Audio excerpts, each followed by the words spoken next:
The MOTD had some info in there, of course, that stuff that Artemis saw that you guys didn't.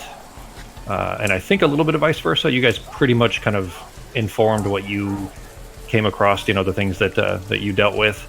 But Artemis saw some things that you guys were not aware of course, things that she hadn't shared yet. But we are in camp, though. It is getting very late in the evening. It's still the same day. It's still Towers Day the 17th. It's about 11:30 p.m. So you guys are back in camp. Artemis has just returned, of course. The walls are repaired. The crow blinders are kind of separating out to go back to their stations. This is, of course, becoming relatively regular when the Legion has breached the walls. So, what are you guys doing? And have we already been filled in on what Artemis saw? As far as what she's told you already, that's up to you whether you are satisfied with the amount of information given. I will tell you that there's a lot more that she did see that she hasn't told yet. But that's up to Fox on whether Artemis shares that info or not. Wait, what am I missing? I thought I said most. There were some things that you had seen, not necessarily. You know what? I won't clarify whether they were important details or not, but some details of stuff that you had seen that you had not shared yet. Okay, I don't even know what it was now. Okay. All right. Well, we should probably. Yeah, narratively, we'll just handle that as it was a pretty hectic, hour with her gone, basically. So some of the details may have slipped her mind. Yeah, I think I basically just said you don't want to know. And I think that is pretty much what you said, actually. Yeah. Well, we did our part, and I'm almost sure no one died. Someone may have died, but probably not. Okay, the whole probably not is kind of worrisome that you don't actually know. Well, it got a little crazy there pretty quick, so not sure. We'll see. You guys did not see any crowblinders die. 2 of them were wounded and they were taken down to the subterranean, but nobody was killed that you saw. But you guys did murder a shit ton of starving peasants. Yeah, but no, they're all bitey and can't really do much about that. They shouldn't have been kidnapped and turned into slaves. They didn't want to do this. Their fault, really. Trickle down economics, etc., etc. Blame the victim. Ouch, dude. Ouch. Well, I mean, I'm not gonna worry myself over it. Nothing I can do now. All we can really do is our best. Okay, so basically, if you get captured, we're not going after you because it's your fault you got captured. You should have tried harder. I mean, it might be. If I get captured in a stupid way, well, your decision. So should we go? We should probably go tell who? Pepperjack about what you saw, and maybe we can. Are we planning on going and rescuing your friend? So my plan is go talk to Pepperjack, borrow one of the twins, find a way to turn into an ant, and then feed the magicians the twins, and yeah, basically a tea along with a good berry, so they actually are a bit refreshed and not completely burnt out, and then trance for 4 hours, and then enact by. And then something for 4 hours? You cut out. I don't know. Trance. I don't actually sleep. I trance. Okay. That's a long time. Do we have to wait for you to trance? Is that something that's very important for you? I'm burnt out. Yeah, mechanically, elves, full-blooded elves don't sleep. Or they don't have to. They can, but they don't have to. So to get a long rest, she only has to trance for 4 hours, which is like meditating for 4 hours, basically. All right. So basically your waste of time of sleeping for 8 hours, I just do 4 hours and I'm fine for. That's pretty impressive. All right. And yes, as an elf, I would see sleeping for 8 hours as a waste of time. For sure. What are Norak and Sarah doing? Norak's still covered in blood and mud. Yeah, Norak needs a fucking rest. And he's still pretty badly injured, yeah. He's at half hit points. Well, if we're gonna go talk to Pepperjack, we'll go with whoever's gonna go do that. Is that the plan? You guys want to talk to Pepperjack? What's Norak gonna do? Go get cleaned up if I can, and Are you gonna take a short rest? if I can. Okay. If he's gonna take a short rest, I'll go with him, and I'll use my Song of Rest to give him a little more points. from it? I mean, it probably wouldn't take very long to check in with Pepperjack. It's up to you guys. You can go there and then still take a short rest. You guys Oh, could okay. take a short rest while Artemis taking her trance too. Yeah, So- that's Then all right. we'll go back. And then I'll- Okay. All right, then you guys make your way back towards Pepperjack's command tent. That was still a while. It was before you guys started all of this, so it was about an hour and a half or so before this that you had Pogo that you had talked to Pepperjack there at his tent, and then not long after that, of course, when you saw Samson leaving his tent. Remember? But you head there. Pepperjack is actually in the tent, and there's the same quartermaster guy, the guy that's been filling in for Rook. He's leaving the tent when you guys are heading there. You just see him walking out. But Pepperjack is in there, so you're all Artemis. You're going as well. Yeah. Okay. I'm gonna give him back the spyglass. Oh, the quartermaster. Thank you. Okay. Okay. He looks at it and he kind of, it's still raining. It's raining really, really hard. Like it's just a constant downpour. And you hand it to him and he kind of just takes his cloak and kind of throws it over a little bit and starts shaking it off, trying to get water. And then he's like looking at the glass and both sides to see if there's any water inside. And then he just kind of smiles and tucks it into a pocket and he says, "Thank you." Thanks for letting me borrow it. He just nods and kind of makes his way back towards the mess hall. But that interaction kind of alerts Pepperjack inside the tent, and he looks up and he says, "Holy Etch, you survived! How'd you even manage that?" Specifically, in Artemis, I'm but- also a bit curious, to be honest. Isn't my first undercover mission? Gee. He kind of squints a little bit. He says, "Yeah, but I've sent. I mean, pardon my rudeness here, but I've sent more capable, professional spies behind their lines, and they haven't returned." Can any of them transform into an animal? He kind of, like, you see his like jaw kind of tilt to the side a little bit. He says, "Maybe I should hire more shapeshifters then, I suppose. But what are the beacons? Did you manage to find the Amora's roost? Yep. And the beacons in place?" Yep. That kinda- one was a bit of a yikes, considering one of them woke up. One of them woke up, so they were asleep. Then that was my theory, but I wasn't sure. Yes, they're completely asleep. He looks kind of ponderous a little bit.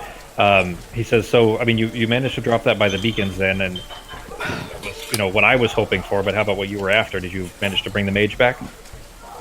No. But I found where she's being kept and tortured, along with others. I have a bit of a plan to get them out, but it's gonna depend on borrowing one of the twins if they agree to help. You mean the Wiccans? Yes. We've just been calling them the Dirt Twins. You do know, by the way. Actually, Pogo doesn't know this, but Norok, Sarah, and Artemis do. It was actually triplets. Just one of them was killed.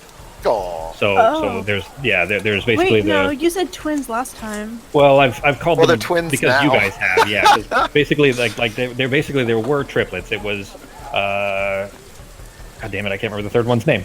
Hang on, let me pull up the notes. I think it was named Steve. It was Nebish, Nadir are the two that are alive, and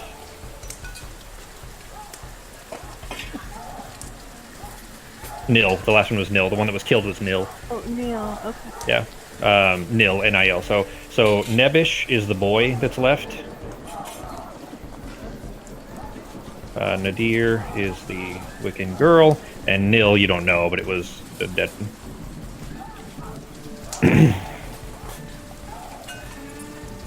Anyways, but when you say that, saying that you'll need to borrow them, he says, I'm afraid I can't do that. I mean, you realize that every time that the Vabians breach the walls, they're almost the only thing that we can use to keep them back out once we repel them. Yeah, I get. How long that. would you need them for? It depends how long they can make a small tunnel. A tunnel? Probably won't Yes. take too long. I guess fill me in then on the details of this plan. Okay, basically we're gonna go on to the outskirts of Johnson Attic, just within the walls. for. I also need to find an ant, but that's beside the point. So basically, what we're gonna do He is looks very we're gonna do- confused. Oh, The if old the twins tunnel could start hack. the tunnel, I could finish it as an ant. He kind of holds his fingers up like real close together. He says, "As an ant." I don't get your logic here. Okay, so basically what I'm going to do is I'm going to study an ant and then make a bigger version of it, so a human-sized version of an ant. And while after the twins start the tunnel while I'm resting, if anything happens, they'll be taken off the tunnel. I will be feeding them a few good berries along with a tea that will help them regain some of their energy because they look completely exhausted. I don't think they slept since we last left before this mission. And so basically they're going to start the tunnel, and then I'll need to borrow one of them for the actual mission. We're going to dig a tunnel under the ground into the tent that the prisoners are being held. Sarah's going to use darkness, and if need be, I'm going to use a blinding smoke bomb, and we're just going to get the hostages out without them even knowing that they're gone. This sounds. I mean, do you have all the puppies and rainbows needed to pull this off? I'm tilting my head to the side, wondering what he means by puppies and rainbow. You go ahead and make an insight check.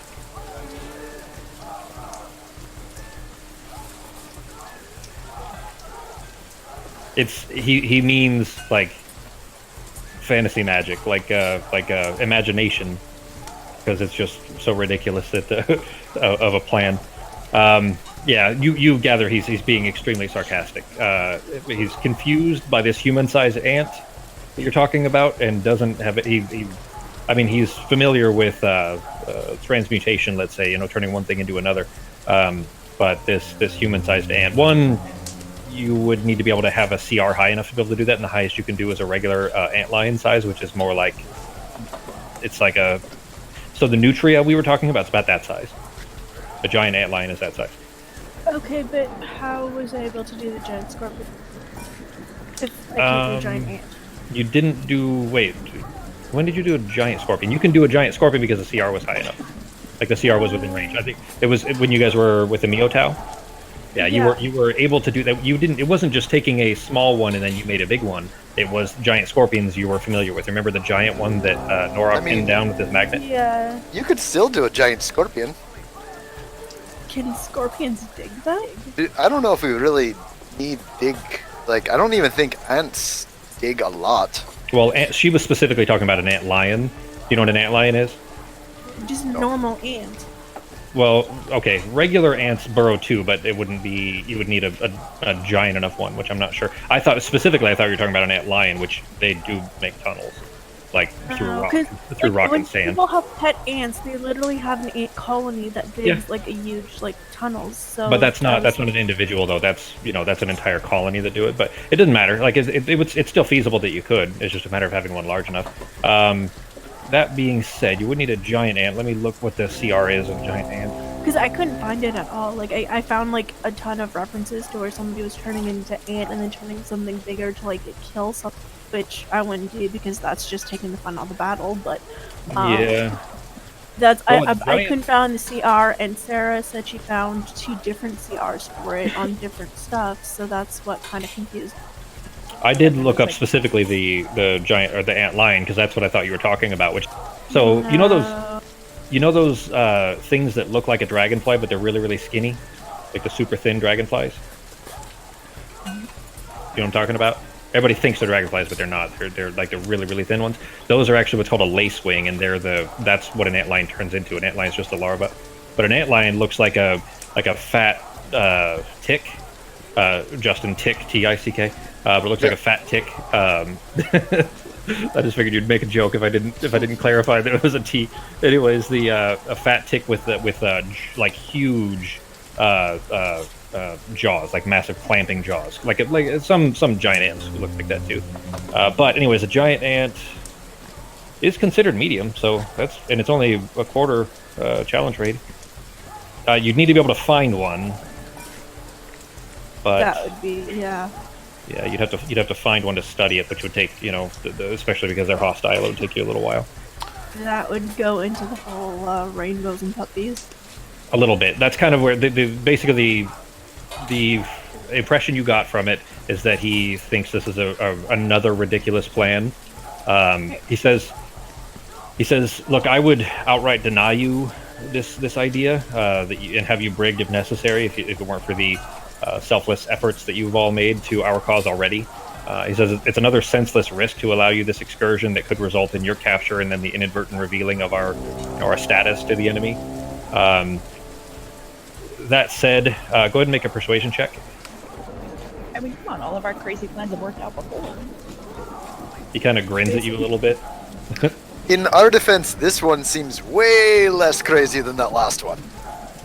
Yeah, but that last one you were only risking Arteme, which, I mean, don't get me wrong, I'd rather to see her stay alive as well, but you weren't risking all of our lives by taking one of the Wiccan children with you. And by the way, was the Well, soldier to be able fair, to tell hang you on, that hang the on. giants were under the... To be fair, the Wiccan child would stay in the tunnel. They wouldn't be in the tent, so if anything goes Sure. wrong, they would collapse the tunnel and run the hell out with Sarah. Secondly, I'll make a poison potion to where if I'm captured, it will put me to sleep and I won't be able to wake up. So I have a backup plan? I mean, we've got a range of spells and things that can help us while we're down there, but we can always... No, the excursion is going to be the least amount of bodies possible because we have to bring the hostages back. So it's going to be least amount possible, least risk of capture, etc., etc. So it's basically going to be myself, Sarah, and one of the twins, if they're willing to help. To be honest, That makes me feel better? if you're going to take the Wiccan children with you, I want all of you protecting them. Norik wouldn't be able to fit in the tunnel, though. If you're asking the Wiccan children to make a tunnel, he'll fit in the tunnel. Yeah, those kids are Okay. fucking pretty impressive with what they can do. Like, I mean this, you know, as politely as possible, sure, but of all of you, Norik's probably the only one that if shit could hits also the fan, he can run help. back fast enough to bring her back. Yeah, and he can also help really with getting people back, like probably just as fast as an ant would run if Norak was But there. moving that amount of dirt to be able to recollapse it would be the issue. I'm not too concerned about blocking that. If we needed to, if the tunnel can't be collapsed, we can block the entrance with soldiers to keep them from being able to get through. Okay, but that If you were even revealed while we collapsed it, of course. Plus, it's not really that difficult to collapse a tunnel compared to making a tunnel. Exactly. I mean, we have enough black powder in here. I can just collapse it with explosives if we needed to, as long as we're careful not to destroy our We wall. could in the basically meantime. have Norak make a giant fart, and it would probably bring that thing down. He looks at Sarah, he says, look, you've certainly earned some faith in your capabilities, is kind of looking across all of you. And it could be immensely valuable to have another mage here to assist with the summoning ritual. I'll allow it, but you have until dawn to complete your mission. That's maybe, and he kind of looks down at his watch, which there is no watch, but he looks down at his wrist. That's maybe 6 hours from now. There's been, as you guys may have seen, of course, there's been some trouble here in camp. The Miotau leader, Astarte, who you brought to us, she was murdered here in camp a couple hours ago. What? Wait, what? Not long after I saw you last, actually, he looks at Pogo. She appears to have been poisoned. I found a small wound, just tiny enough that if she were a human, I would just say that she cut herself shaving. But her honor guards say that she seized and convulsed and then collapsed into the mud. We found her near the north wall. The Miotau that remain are hesitant to continue their contract with the Empire without her leadership. And even then, they don't even know about the lingering threat of Emperor Caius ordering us to retreat. Things are volatile here. So if you're going to take... I don't know if I can afford to send both, but if you're going to take one of the Wiccans with you, I'll leave it up to them. But in case the Legion attacks, I need them back here. So you absolutely must protect them at all costs, even your lives. Because it means the rest of ours. Understood? It seems Done. like they are pretty important, but I think this is pretty safe. I think we'll be alright. It's the only reason that we I'm allowing might you not, to- but I'm sure the twins will be fine. He says, look, I agree. That's probably the case. I'm really only agreeing to this based on the insane luck you've all shown so far, but I won't command them to go with you. So you're going to have to, convince them or make them, let them make that decision on their own. That was always the plan. Before you go, then, I've got to ask: did you find any information that could be useful to us while you were in there? Sadly, dropping the beacon and finding the hostages was pushing my luck. They have a command tent and the torture tent pretty close together within the fog. Wait, command tent? Yes. Did you hear anything, see anything that could be of use to us? All I heard was that they found a couple more halflings. They didn't think they were binders, but they fit the description. They wouldn't talk, and they were gonna bring them. Afotep, saying that he would loosen their tongues. So I'm guessing that's the guy torturing people, and the other. He kind of grins at you. He shakes his head a little bit, like he's a little bit annoyed and a little bit confused. He says, "Sincerely, you all must have some supernatural hand on your shoulders to survive contact with so many dangerous enemies." He says that Afotep is here does make some sense. I mean, he's a cousin to Adawa Khan and one of his generals. It's said that he likes to play with his food before devouring it, so that kind of may explain why we haven't been overrun just yet. But he specifically mentioned looking for halflings?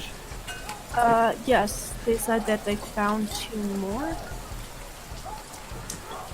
I'm guessing those were your spies, huh? He kind of his jaw sets a little bit, and he looks at you, at Pogo. He says, "It's possible, but since she said that they weren't crowblinders, I don't think so. But I do have another theory." And you, Gleeman, you asked earlier about possible motivations, right? Right. Yep. So this may be a little bit of a long story, so we'll make this as quick as possible so you guys can set about this mission and then, kill yourselves and bring my Wiccan kids back. You're all Mistian citizens, right? More or Sure. less.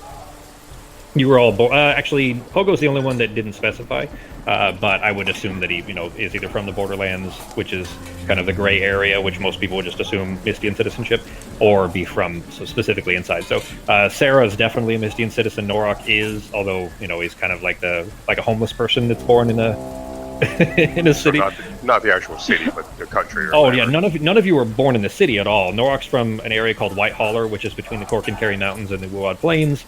Sarah's from a little village outside of Eifelstead, which is the capital of Pale, which is one of the Borderlands countries that the Empire annexed. Arteme lived in the Estermark, which is where Curtin was, where you were captured, Arteme.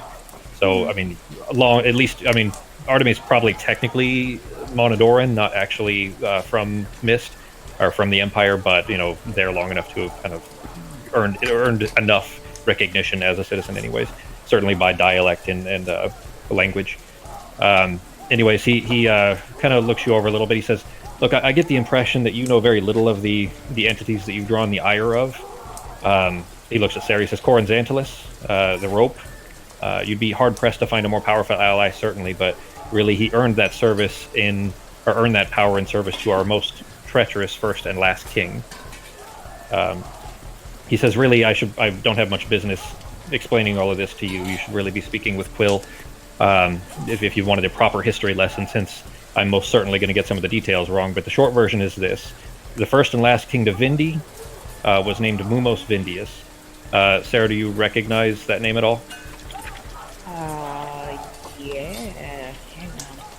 I'm way the hell back here. My notes. That's the name that he says. It'll come up anyways, but if you find it, that's fine. But he says, "After the destruction of Eden, the Ascended brought my people here to Ur. We were not immediately accepted by the local races we were displacing, as you can imagine. Mumos gathered the bickering tribes of humanity under one banner and began the sacred progressions. Arteme, as I'm sure you know, your people in particular were forced out of their ancient homelands to make room for humanity to flourish. Countless thousands, millions, really, of lives were lost, and most of them under the hand of Mumos' personal enforcer, the Rope, Corin Xantilis. Mumos' right hand and highest mage general. His left hand, however, and his wisest advisor was a man named Masedsu." Which you Wait. recognize that name, right? The guy that's presumably ended up robbed. Yep, Yes. that'd be the one. Right. He says he doesn't. He. You know what? Hang on a second. Let's see if he recognizes something. No, he just keeps talking. He doesn't recognize that you guys seem to know some of these names. He says, with the native peoples gone, Mumos founded the Kingdom of Indi, which is his namesake, of course. It was not a peaceful time as the sacred preparations continued, but for humanity, we had a new home. And there are varying accounts of what happened between Mumos, Corinzantilus, and Mesedsu, but the result was an explosion of animosity between the three. Corinzantilus left and founded the Towers of Augury across the kingdom. Oh my God, Mesedsu- so many words. There will be a million for you, Justin, because you haven't, like these guys have been playing like. I started taking notes, and I'm like, nope, nah, it's too much. yeah, I'm gonna figure it out. I'm gonna figure it out as I go.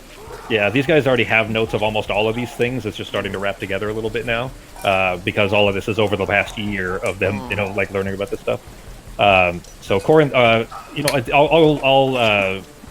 narrow it down a little bit at the end so that it'll make sense. Mesedsu fled to the dead south and wormed his way through the Vabian royal order, eventually becoming Khan. He later raised the dead Vabian god Sek and was killed for it. Only, as Ozzy tells it, of course, Mesedsu has risen himself now. And as for Mumos, well, Norok, your people called him Dancer, I believe, for his skill with the blade. In the Borderlands nations, where Lady Sarah and Lady Arteme hailed from, he's called Cotillion. But once he ascended, he took the name of the seat he held, Shadow Throne. He says, you've somehow managed to draw the dangerous attention of 3 exceptionally powerful bad guys. Even Wylo's luck can't save you from their wrath if you earn it, so just while you're... Koga's just kind of wide-eyed, look at him and be like, what the fuck did I get into? You guys pissed off Mamuso? The champagne and orange juice guy? That'd be Mimosa, dumbass. You didn't even get it right. Mimosa? That's my character's joke. That's what my character jokes. I see. That's how he acts. He jokes. Of anybody, I would expect actually Justin to know, the name of that drink or of any drink. So as if I don't know what a mimosa is. Yeah, exactly. I'm just gonna look at him, shrug, and say it's not the first time I've had a bounty on my head. Yeah, this is kind of why we're, I guess, even having this conversation, that you've managed to, I don't know, just step carefully. I mean, at least while you're near my company, please, and while you have the life of one of these Wiccan children in your care. I mean, they don't deserve any more suffering than they've already been through. Are the Minotaurs kind of the caretakers of these children? Okay. I've put in a few subtle hints to this already, but I haven't outright said it. You notice that the kids seems like they're bodyguards. So yeah, a specific Minotaur, a specific Miotau, has been kind of ferrying them back and forth, but they seem to feel more comfortable around the Miotau, and then you also notice that the girl particularly, but the both of them feel more comfortable around Norok and the Miotau. You don't. Go ahead and make, all 3 of you, if you want to, make perception checks. This will be retroactive perception checks to see if you notice this. But Pepperjack continues. He says, Imperial historian Quill has filled me in on an old legend about a halfling thief, Morella. Apparently she stole a relic of Sek from, 100 years back, thousands actually, a couple thousand years ago, a relic of Sek, a sheet of petrified scales, and passed it down through her family here in the Borderlands. And all of that is one long-winded explanation to arrive at this. If Ozzy is right, and Mesedsu has returned, he may have garnered enough favor with Vabian Khan Adawa, and convinced him to send his legion here to gather the lost relics. I suspect he's intending to rebuild the Great Serpent of Autumn all over again. Oh, that sounds like some shape. He just nods. So it basically sounds like we need to get the hostages out, get your fort magic up, and get the hell out of here. That sounds ideal, certainly. And if you can arrange enough rainbows and puppies to pull that off, all the better to you. Norok, you actually rolled a natural 1, even with your your exhaustion effect is a -1 G, so you had a natural 20 -1 +1 for a 20. But it was a natural 20 anyways. Sarah, Pogo, you guys rolled it. And Fox would have recognized, or Arteme was recognized this too. So Arteme and Norok, you guys have recognized that the kids seem to be comfortable around Norok, but also there's a certain kind of uncivilized tribal nature that is similar between Norok and the Neotech. Does that make sense? And the Wiccans are they're a barbarian tribe. They're not civilized people. They're definitely some sort of pagans, that's for sure. Well, yeah, it's spelled differently, sure, but it is there. Okay, so you Wiccans and pagans are completely different. Oh, they're so... Some of their they're not rituals completely are different. similar, but they do have some differences. Well, paganism is an umbrella. Wiccans are one kind of pagan. That's all. The same way that Christianity is the umbrella, and you have Lutherans and Catholics and every other variation of Catholics are all under the Christian banner. Same idea. Paganism really just means non-organized religion, non-Christian, really, and if you came from the original terminology, which would be from Europe. But anyways, that's what he explains all of that. So the names he gave you, here's a breakdown for Justin specifically. Well, really for all of you. But those were the kidding. three I main didn't leave people. yet since you said my name, so I figured out. Oh, sorry, I didn't see the BRB. I was clicking through those, but those were the three big names that he mentioned. Mesedsu, they dealt with before. They actually, the rest of these guys know that he's back because they met him. He's a mummy. They were raiding or mapping out a pyramid and ended up meeting. Well, they met him later on, but they did meet Mesedsu afterwards. Neato. All right, now I'm gonna be right back. Okay.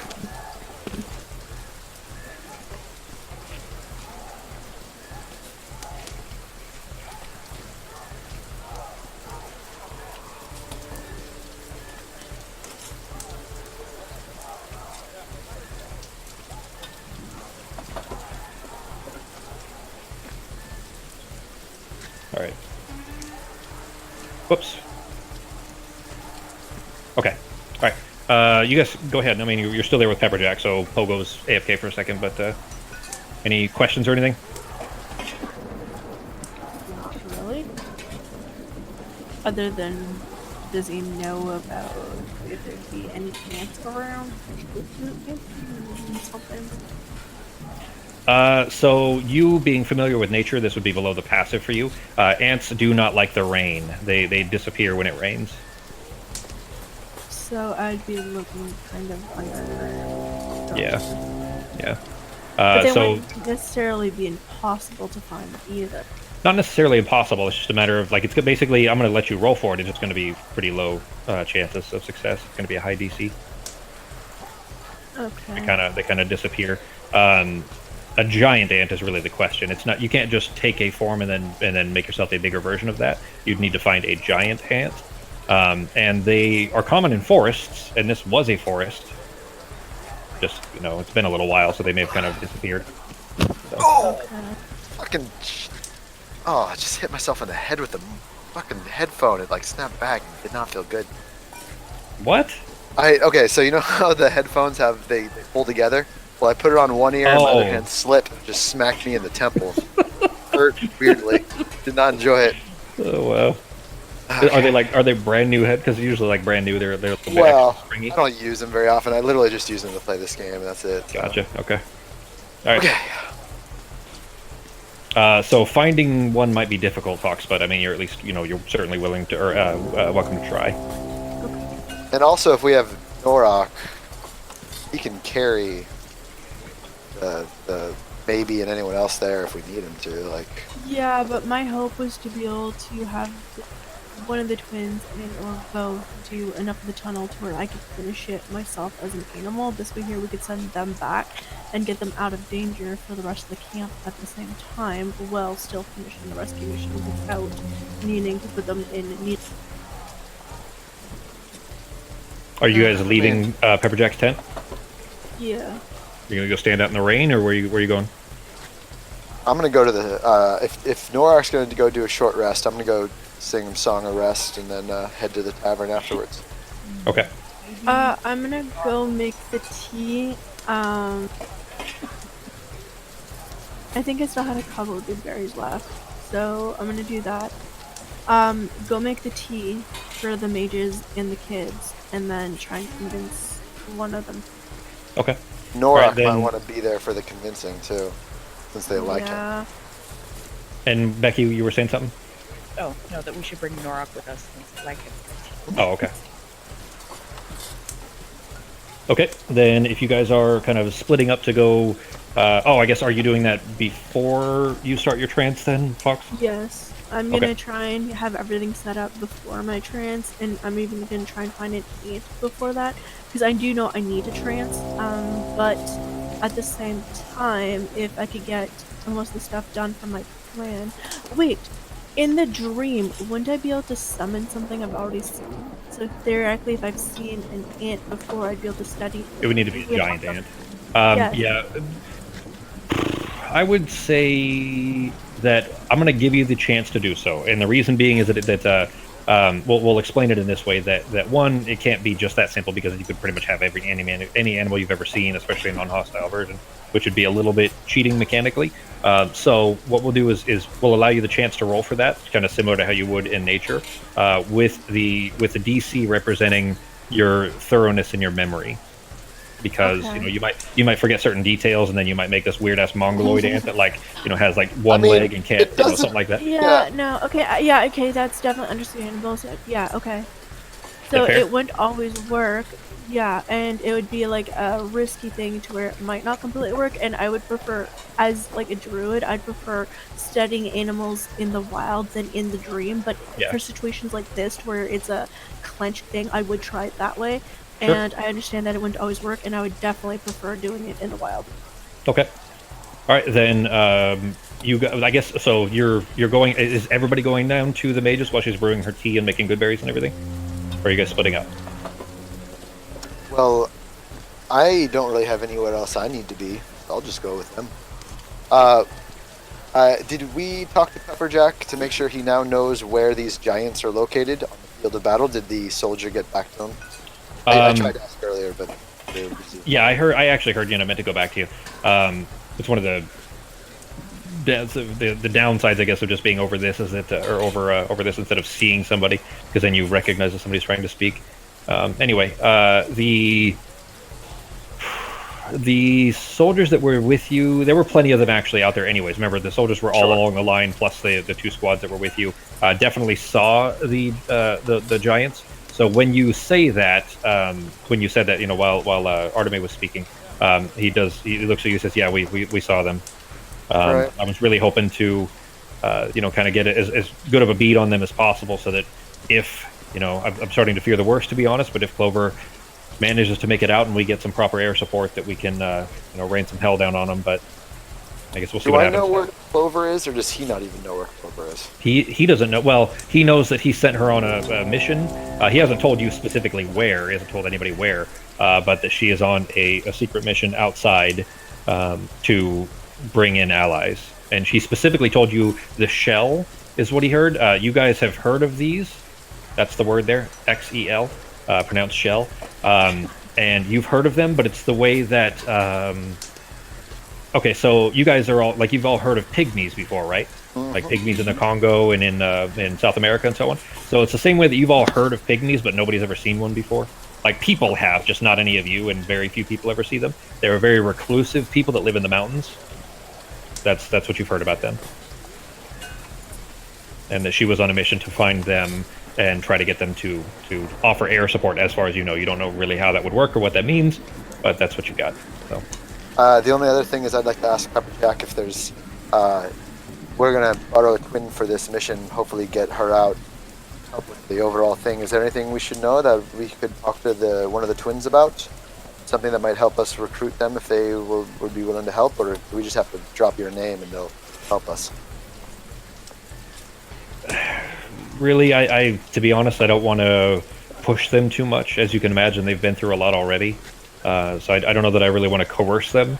If they're willing to go, I'll tell it to you this way. They've been willing to help this entire time. Not one thing that they've done has been forced upon them. And they've done all this at great cost to themselves and their missing brother. All right. Then I'll go with everyone, and I'll help Norak persuade or talk to these Wiccans. Okay. Then if you guys are going down to the subterrane to the mages first, then, Arteme? That's what you wanted to give good berries and tea to? Yeah, and I'm gonna save some for the twins too. They're not down there, but if you're going to, I guess, where are you going first? If everybody's going together, where are you going? Well, I'm gonna go. I have to brew it, so I have to go somewhere to brew it, right? And if we're gonna be, well, actually, if they come with me, they could help me try and feed the people while they're still.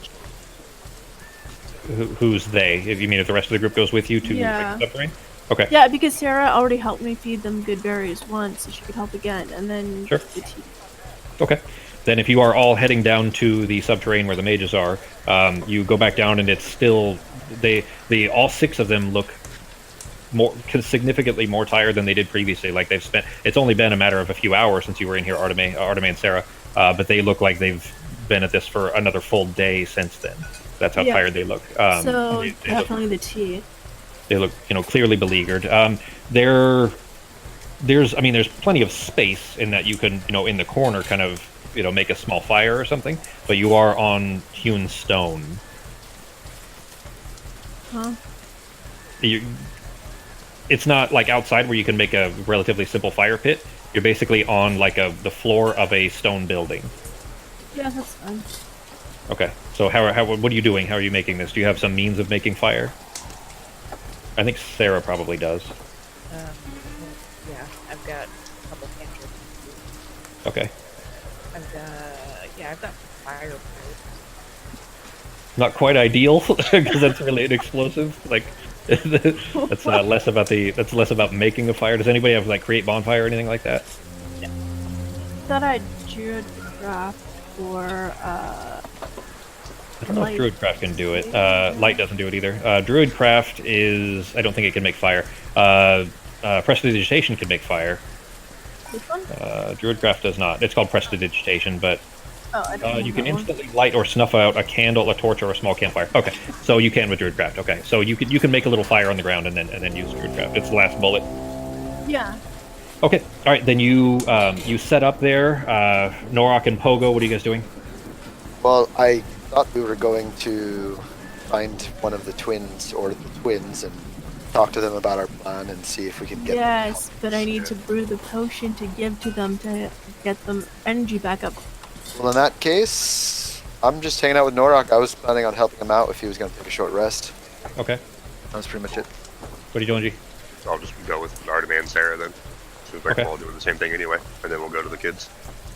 Then the chamber that the mages are in, they're all standing in a circle with the Older Rock, that tower, the one that Pogo tried to abscond with, remember? His best friend? That is floating in the middle between this ring of 6 mages, as they're kind of... Sarah can see these, and I think Arteme was able to just barely, but these kind of arcane lines that are traveling between them, between the 6 of them and to the Older Rock in the middle. The room, although relatively large, gets very claustrophobic as soon as Norok steps inside. The ceiling is, like he kind of has to tilt his head a little bit, the way that I do if I'm riding in a car, just to sit up in there. So it's become somewhat tight quarters with Norok standing inside. But when you guys step inside, Masetsu is standing where his back is to the stairs. So as soon as you come down the stairs, he can tell that somebody's in the room, but he doesn't actually really look Wait, look over his did shoulder. you say Masetsu's in the Sorry, room? not Masetsu. I'm sorry, Ozzy. Mimosas. I was just gonna be like, hello, what? I'll be right back. Sorry about that. All right, Fox. Ozzy has his back to the door, though. But once Arteme and Sarah step in and around to the corner where there's enough space to make this little fire, I'll share this with Arteme when she gets back too. He looks at Sarah and he's it's clear that he's concentrating very hard again. And then you get a message.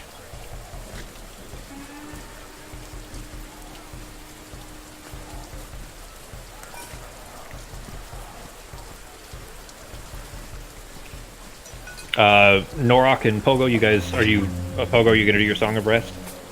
If Norok's taking a break, yep. I'm going to sing him Song of Rest so he gets 1 extra d6 hit die. Okay. I'm just Then- gonna look at him and say not yet. I'm Okay. back. You're saying it out loud? Yeah, I'm just Okay. saying Okay. Whoops, I did not mean to hit that button. Do you guys want me to like go try to find an ant or something? No, we'll be fine. I'm Alright. Oh wait, seeing with, one memory. What? with Well, Becky? messages like that, I can respond without speaking out loud, correct? Yes. Okay, well then no, I wouldn't have. Okay. I will So you leave just it. you say it. You respond to him the same way that he spoke to you. Yeah. Okay. Okay, he wait. seemed he seemed very he seemed the tone of voice was not panic but with sincere concern, like desperate concern. Do you respond any further or Just not yet, and we're working on it. okay? All right. He just looks away and continues focusing on the ritual that he was performing. Okay, wait, what? What did I miss? Sarah got a message from Ozzy. Oh, okay. Share to share. Well, I mean, nobody would know because she didn't respond vocally. Okay. I'm telling Fox, but Arteme would not know that Sarah got a message. Okay, well, I would just like look and kind of play that. You know what? Go ahead. Give me a perception check on Arteme. I was gonna say after that, I would have walked over to Arteme in the corner where she's making her fire. Okay. And just told her that we should probably hurry since she hasn't responded to us. Okay. She hasn't responded to. Okay. Well, you with that perception check, you would notice that Ozzy's face was kind of twisted in this kind of double concern, the same way that it was when you got the message from him earlier. And you didn't hear anything, but then Sarah told you that that Ozzy had spoken to her. Okay. I'm just gonna kind of say like, yeah, working on it and making you guys some tea to try and help with. Okay. Go ahead and give me an alchemy check for that, and then Ben, I applied the short rest. So go ahead and roll your hit dice if you want to. So after I sing him a song to help him with his short rest, I would probably go meet up back with Arteme and Serafina. to go what back? Just meet back up with them to see what they're up to, just to hang out back with them. Well, you guys are you're all in the same corner or in the same chamber. Oh, anyway. no, then, oh. Yeah. All right. Yours at second level, an extra 1d6. Okay. I thought it was more than that. Yeah, No, it's just a little bit. I mean, it's Yeah. free. Doesn't cost me anything. that's true. It's good for everyone during a short rest, but Yeah. still won't hurt. How many can You get an extra. Well, you can use all of your hit dice if you want to. I? Okay. Remember, you only get half of them back on a long rest. So, you know, Okay. right now you have 2 left, but the most you'll be able to get back is 3 in a given day. But you get an extra d6 too. So, because Justin's Pogo's Song of Rest, you get an extra d6 on top of it. So just roll a flat d6. Cool. And then I'll heal that off of it, and then you can choose whether you want to use your last hit die or not. All right, so another 4 off of there. So Yeah. you have... Okay, you're going to stop there. You got 16 missing hit points right now. I'll save the last one. Okay. Alright. Doesn't Sarah have that magic wand thing that refreshes every time to heal people? It's her ring, and she actually used it to wake him up when he was unconscious. Gotcha. Yeah, Okay. it Yeah, uses and his actually- hit die. Yeah, exactly. And how that it doesn't store any amount of healing itself. It just lets them use their own hit dice, and that's actually why he was already missing some. Okay, gotcha. Yeah. Sorry, just wanted to. Yeah. Yep. DM question. So, Yeah. Ozzy was the one that told me about Corinzanthus in the first place, right? A long time ago, yes. He was. That was the very first place that you ever heard that name. Was him telling you about Corinzanthus. Specifically, when you showed him that your arm was starting to fade, that your hand, well, specifically at that time it was only the dots on your fingers, but that when your arm was dissolving, he told you that Corinzanthus would be probably your best bet at fixing that. Okay, did I get the sense that he trusted Corinzanthus? Like he knew him? Absolutely not. Alright. Yeah. You don't get the impression that anytime you've heard that name, it's always been with negative connotation, or at least cautious nature, let's say. Okay. All right. So you guys, Pogo plays his banjo, makes a fun little ditty while Norox is bandaging himself up. All of you guys got the effects of a short rest, so if you have any abilities that you can use a short rest for, like Fox, you have your natural recovery, which you can use on a short rest. I know you used it. Yeah, I thought I used it already. Was it the same day still that you used it? Yeah. Yeah, I used it before going on the mission because I got back. I think it was 1 2 level and 2 1 level slots. Okay. In that case, then, you're brewing the tea and you've made your good berries. Are you going to? What is your intent? Are you going to feed them and then try to take your trance? Because that's still another 4-hour block, which is going to yes. mean that. I'm going Okay. to feed them, talk to the twins to see if they could start the thing, come back down here, trance, then try and study the ant in the Okay, dream, alright. or in my trance while I'm doing that. If I'm successful in that, that's going to cut out me having to go find. Okay. And if one of the twins agrees, the tunnel will already be started while I'm trancing, so it's gonna not cut into like our 6 hours. So how are they gonna know where to start building the tunnel towards? Wherever they choose, that would be a good place without taking down the wall. Oh no, I mean, where are they? Do they know? Do we know? Oh, like, I made a going? kind of sketch of Cool. where, like in the fog area, they need to dig to. So I would give them that as a. Okay, because they're gonna be underground, so they're not gonna be able to see anything. Obviously. It'll be by their sense of direction, I guess. How else do they do any of the other math? They can see it. I mean, that's Yeah. why I was worried earlier. Like, how are we going to exactly know where we're coming up at the end of the tunnel? Is there some magic spell that one of you guys has that can figure that out at the last part of it? I imagine we can get within, a couple hundred, maybe like 100 feet pretty easily, but from there we're gonna have to. The tunnel is 300 feet out. The distance between the inside of the wall and the tent where you guys are heading to is about 300 feet. The problem So- is when you're in a tunnel, That's what I'm. Yeah, like, that was. no, you're not gonna know where you're going. Let's just say that was for sure going to be part of this risk. Is where you come up is not as simple as pointing at it while you're standing. But basically, you can't see it. Do we So- know also? Does Arteme? Can she tell us how big this tent is? Like, are we looking for a large area, or is it pretty? Like, is it pretty tight? We have a pretty narrow window. Wait. If they're torturing people on solid ground, the blood from the torture would seep into the ground, and Sai could smell where the blood is coming from, and then that's how we know how to. Got it. Hang on. Sai might So not I'm going to tell you feel something smell real quick on that, though. ground. Well, there's another layer of that Pogo was not around for. Make a quick intelligence check, Sarah and Arteme, and actually Norok too, because you're there. You're resting, but you're still able to speak. So the three of you.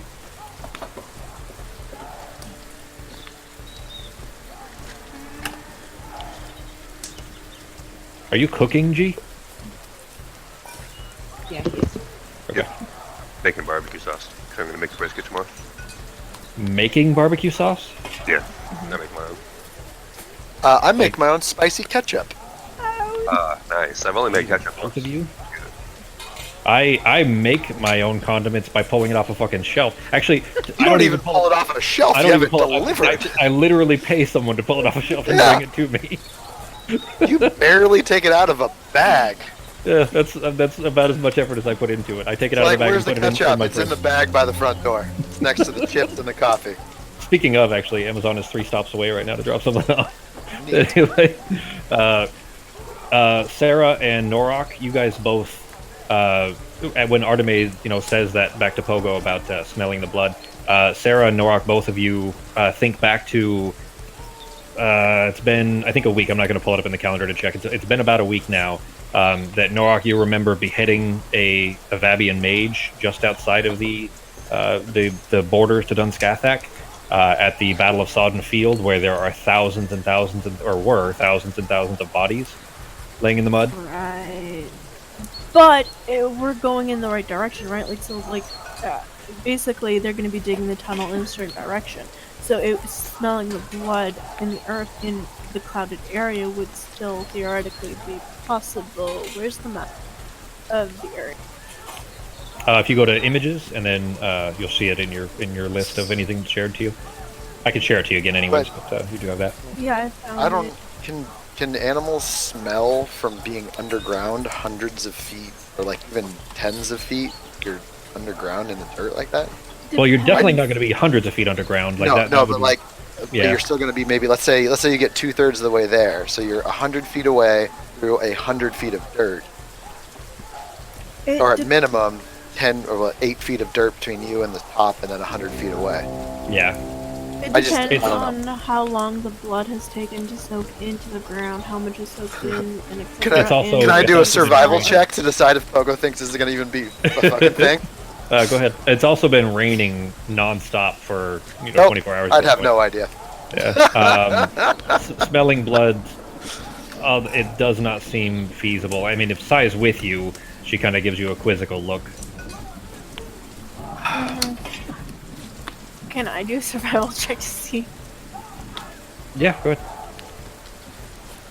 Yeah, you're Yay, it was with that nice. roll. Well, okay, so with that roll, you're pretty damn certain that there's no way you're gonna smell. Only because there, like, if it was, Congratulations, you cannot Oh, do this. if it was a wide open field and there's just one source of blood, sure. But there were countless thousands of bodies that have been killed out there. And all dead in bodies. place. It And was where a this good tent- idea, though. Come on. it's a good idea. It's just as far as the realism Battlefield. only for how many. Yeah, exactly, because it specifically was a battlefield. I could have sworn someone had find item or some magical spell when we were on the ship. Wasn't someone talking about how they could cast something to find or see the Yeah. location of something? What was that spell? What can't we use that? That is called locate object. Locate objects. Didn't we have that? Is that not a thing? Yeah, I do, but I don't know if it would work on a person. But is there anything that she has when you saw her, or did you not see her, you just heard her?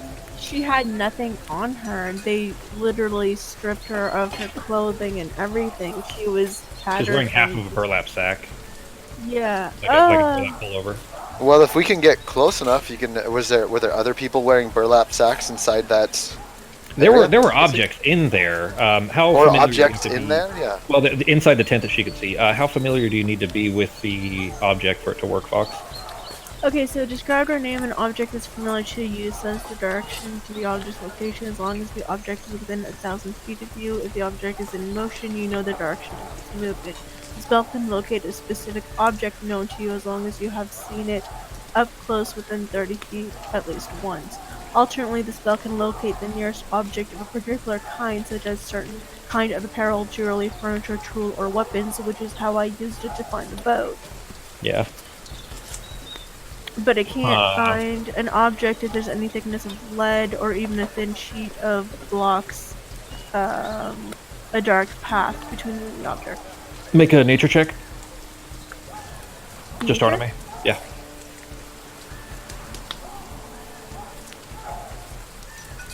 There's not lead in the rocks around here.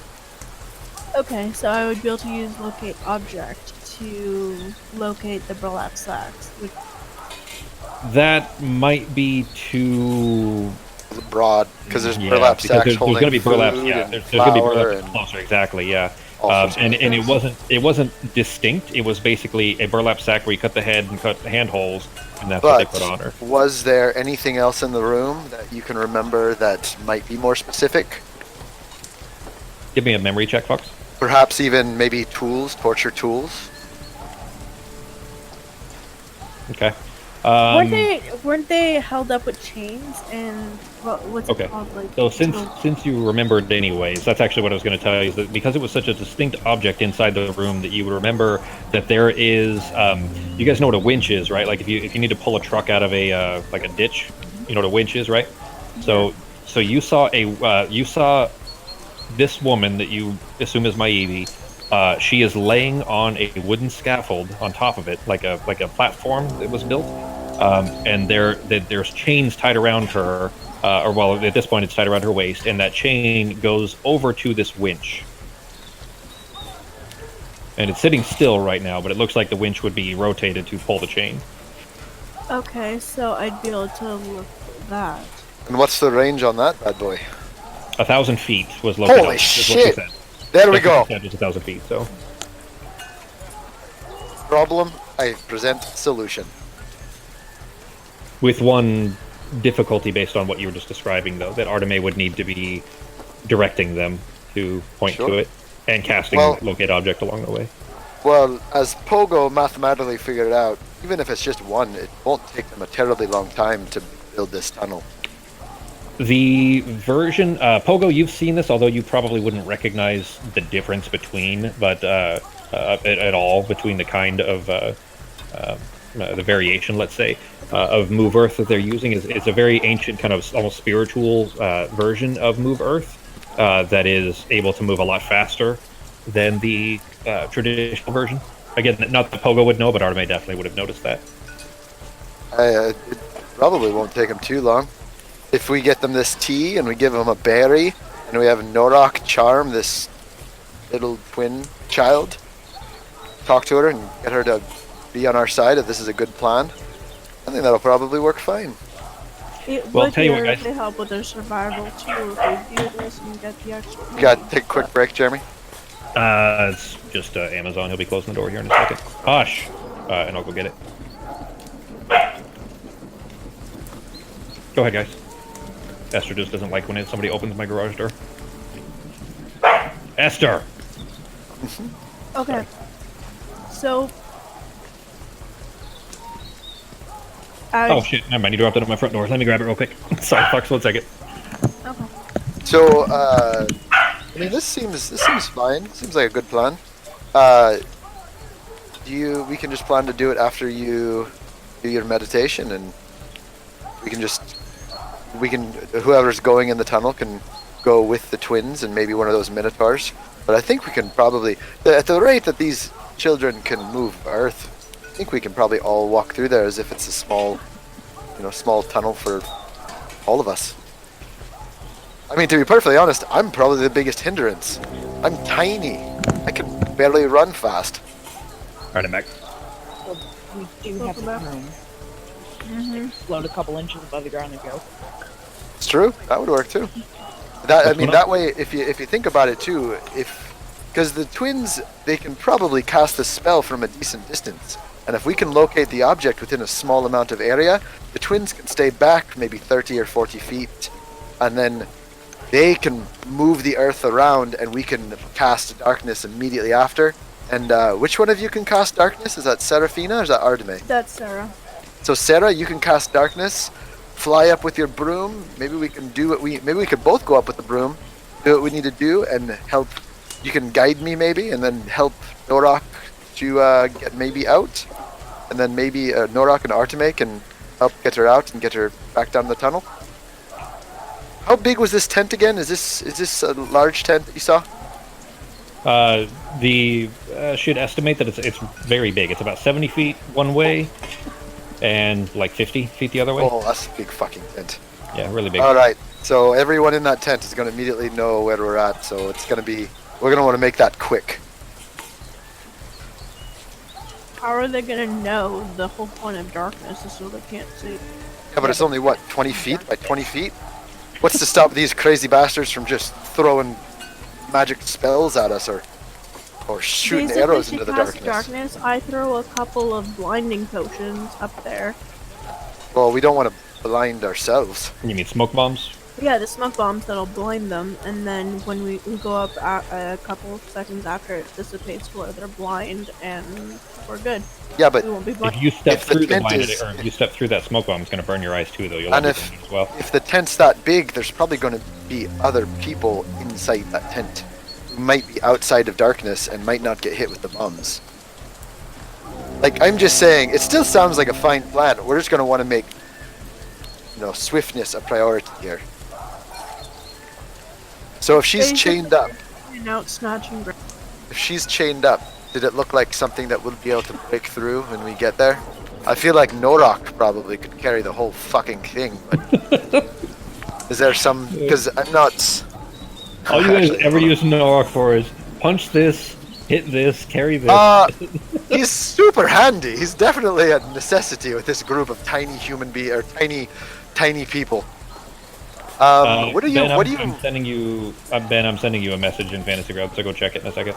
What do you forget. roll to if you were like trying to either pick a lock or do something like that? What kind of roll Sleight of would that be? Sleight of hand. So if I were to use heat the metal to make it easier to destroy, So I need look at object, heat metal, use that to be able to. You might kill her doing Heat it. that too. I wouldn't heat it near her. Jeez. He's so so what's the word I'm looking for? Not angry. I don't know. I can't think of the word for it immediately, but just anytime Pogo suggests something, you're like, I wouldn't do this. Jeez. Yeah, Well, like, Almost puerile, like almost like kids arguing. fine. It's more of like the obvious of okay, I thought of that, like, but she's chained to it. She has shackles and chains. I wouldn't do it on the shackle. I would do it on the chain. We could get rid of the shackle. All right. It's more of a thinking it through and like the obvious. Well, I'm gonna of, tell oh, you. kill I'm gonna her tell you with right it. now. Even hot chains, I can't break through hot chains. That doesn't really help me in anything I could do. So, whoever can break through hot chains, that's. I'd say that it's below the passive for both of you. That if it were heated, it won't be as simple as just pick it up and break it. But if it were heated, Norok is strong enough to potentially Norok. smash it open. Yeah. So if it was heated first and then smash, that Norok could probably you think that you could probably you could imagine Norok breaking through a heated chain if it was heated to the point of I'd being ask metal. him if he wants to. I'm not gonna force him to do anything, but the rest of him maybe would be. So it sounds like Pogo is going to be more of a support in this endeavor. Unless you have any magic that could like blind them, silence them, etc. I've got silence, but I wouldn't really know where to cast it.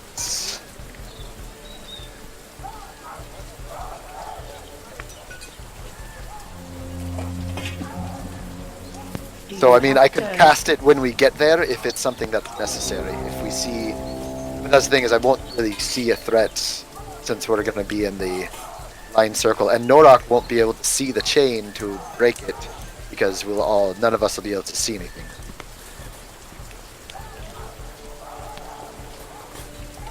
Arteme, do you know how to pick a lock? Somewhat. That's an option. But it Do would they have take any? too long. Do they have any bolt cutters laying around? Do bolt cutters exist in this universe? I would say so. Yeah. Basically scissors, just an advanced version of scissors, and those exist. Do you guys want On me my to go fridge- ask? We could always ask, but on my previous runs, if I ever needed someone to log, hire someone. Or bring a partner. How about I go talk to Pepperjack and find out if A, they've got something that can break through the chains when we get to maybe, and B, if he's got someone who knows how to pick a lock very well that he could suffer without for a few, maybe an hour or two. just to clarify, Arteme did not see a lock.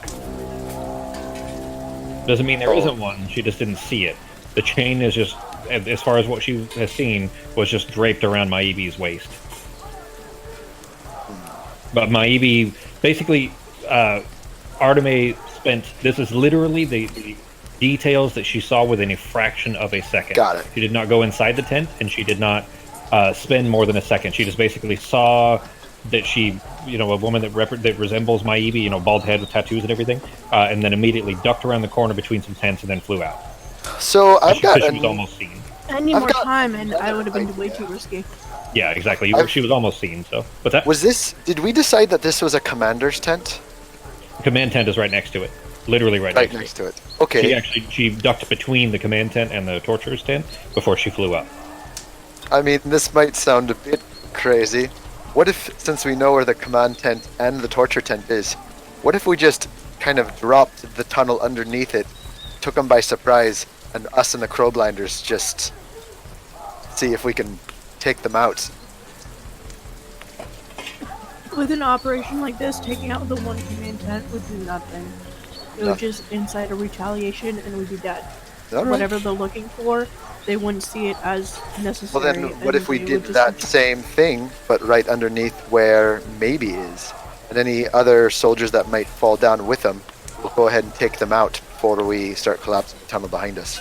She didn't see any soldiers in the tent, by the way. There were was two just soldiers in the command tent. It was Yeah, just but- a torture tent. The big tent is basically a ton of people getting tortured, torture implements, and the It's not as big as you're imagining, I think. Like 70 feet by 50 feet is big, but it's You saw a total of 4 creatures inside the tent. The one that you assume is Maibi, and 3 others that look like halflings that were tied to posts, and that's it. Didn't see anybody else. No, didn't see anybody moving around. Basically, all 4 of those creatures were, tied up or chained up of some sort, and all looked like they'd been tortured. All right. Well, I say we do it. Were they chained up like in the center of the tent or up against a wall? What Artemis saw is Maibi, the one resembling Maibi at least, is near the center. There's a big fire in the center of the tent, like a bonfire, and then there were 2 scaffolding platforms. Maibi is on one of them, near the middle of the tent, and then there were 2 halflings on the far side, and then one that was like basically near the entrance to the tent.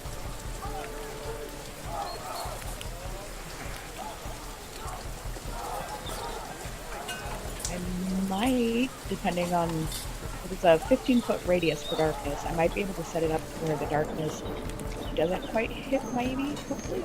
And then we can still see Maibi, but then they can't see us. Why don't we...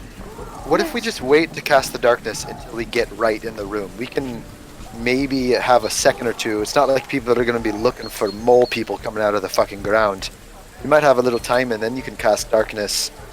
It will still take them by surprise, but it might give us a little bit more leniency. The issue is if the torturers notices us, it only takes a second for them to alert, and we don't want the whole camp.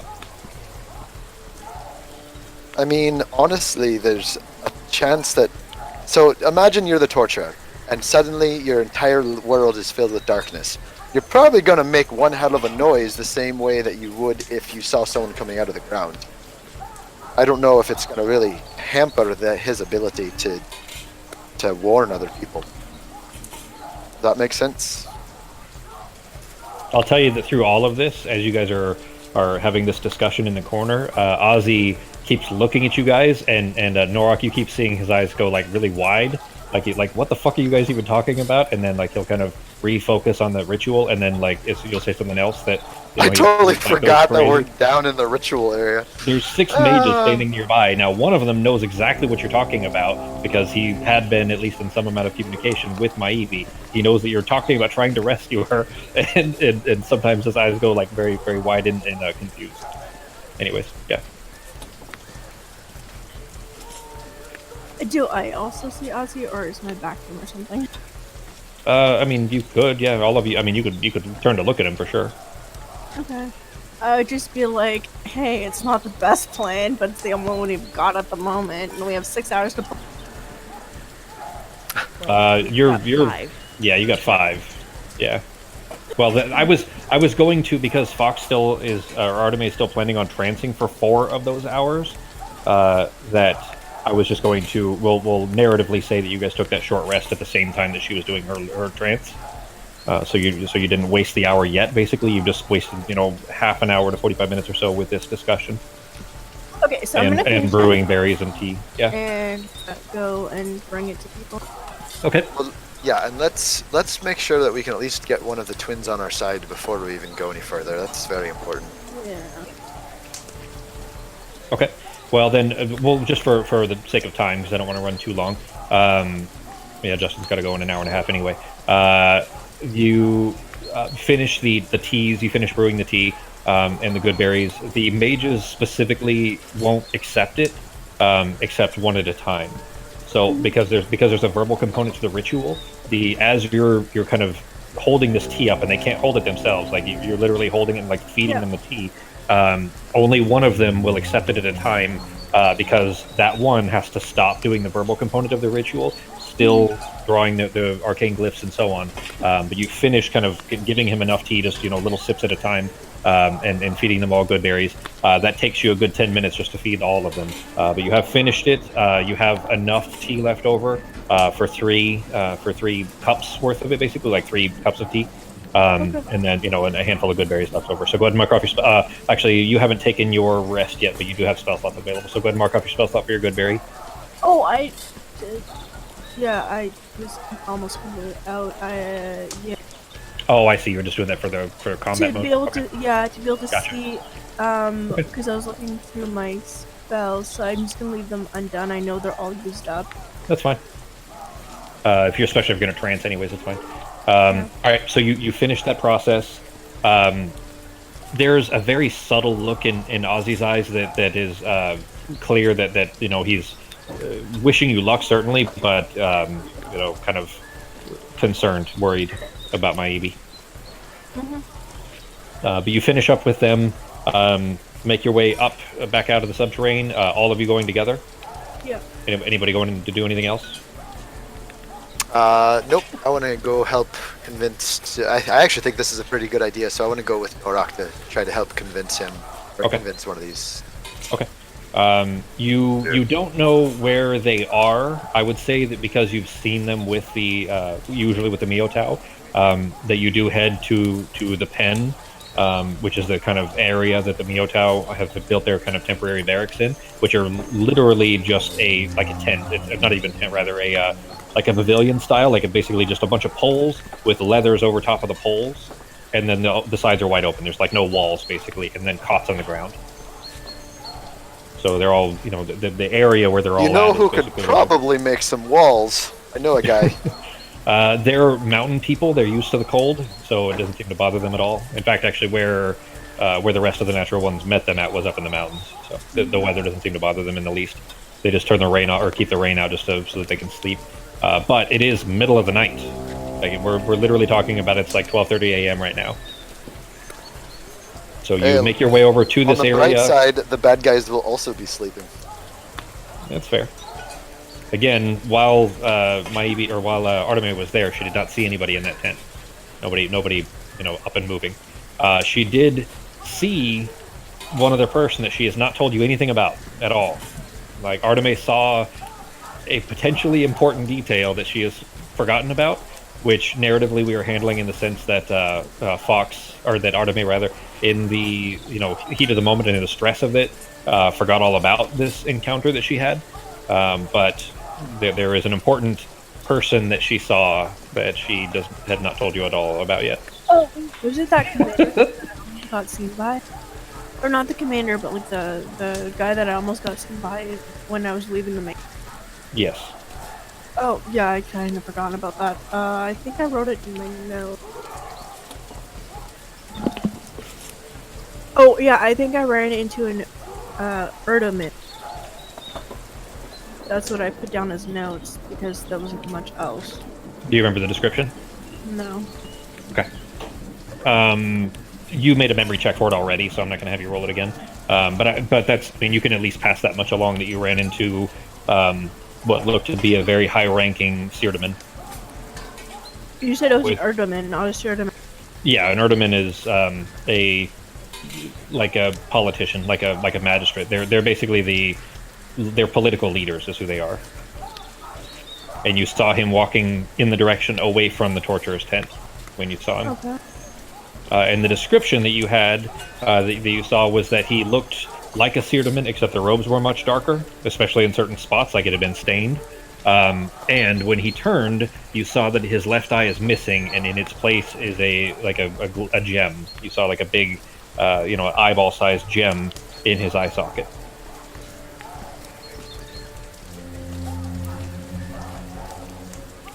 Yeah, I added that to my notes. I should type these up because looking through them all the time is getting...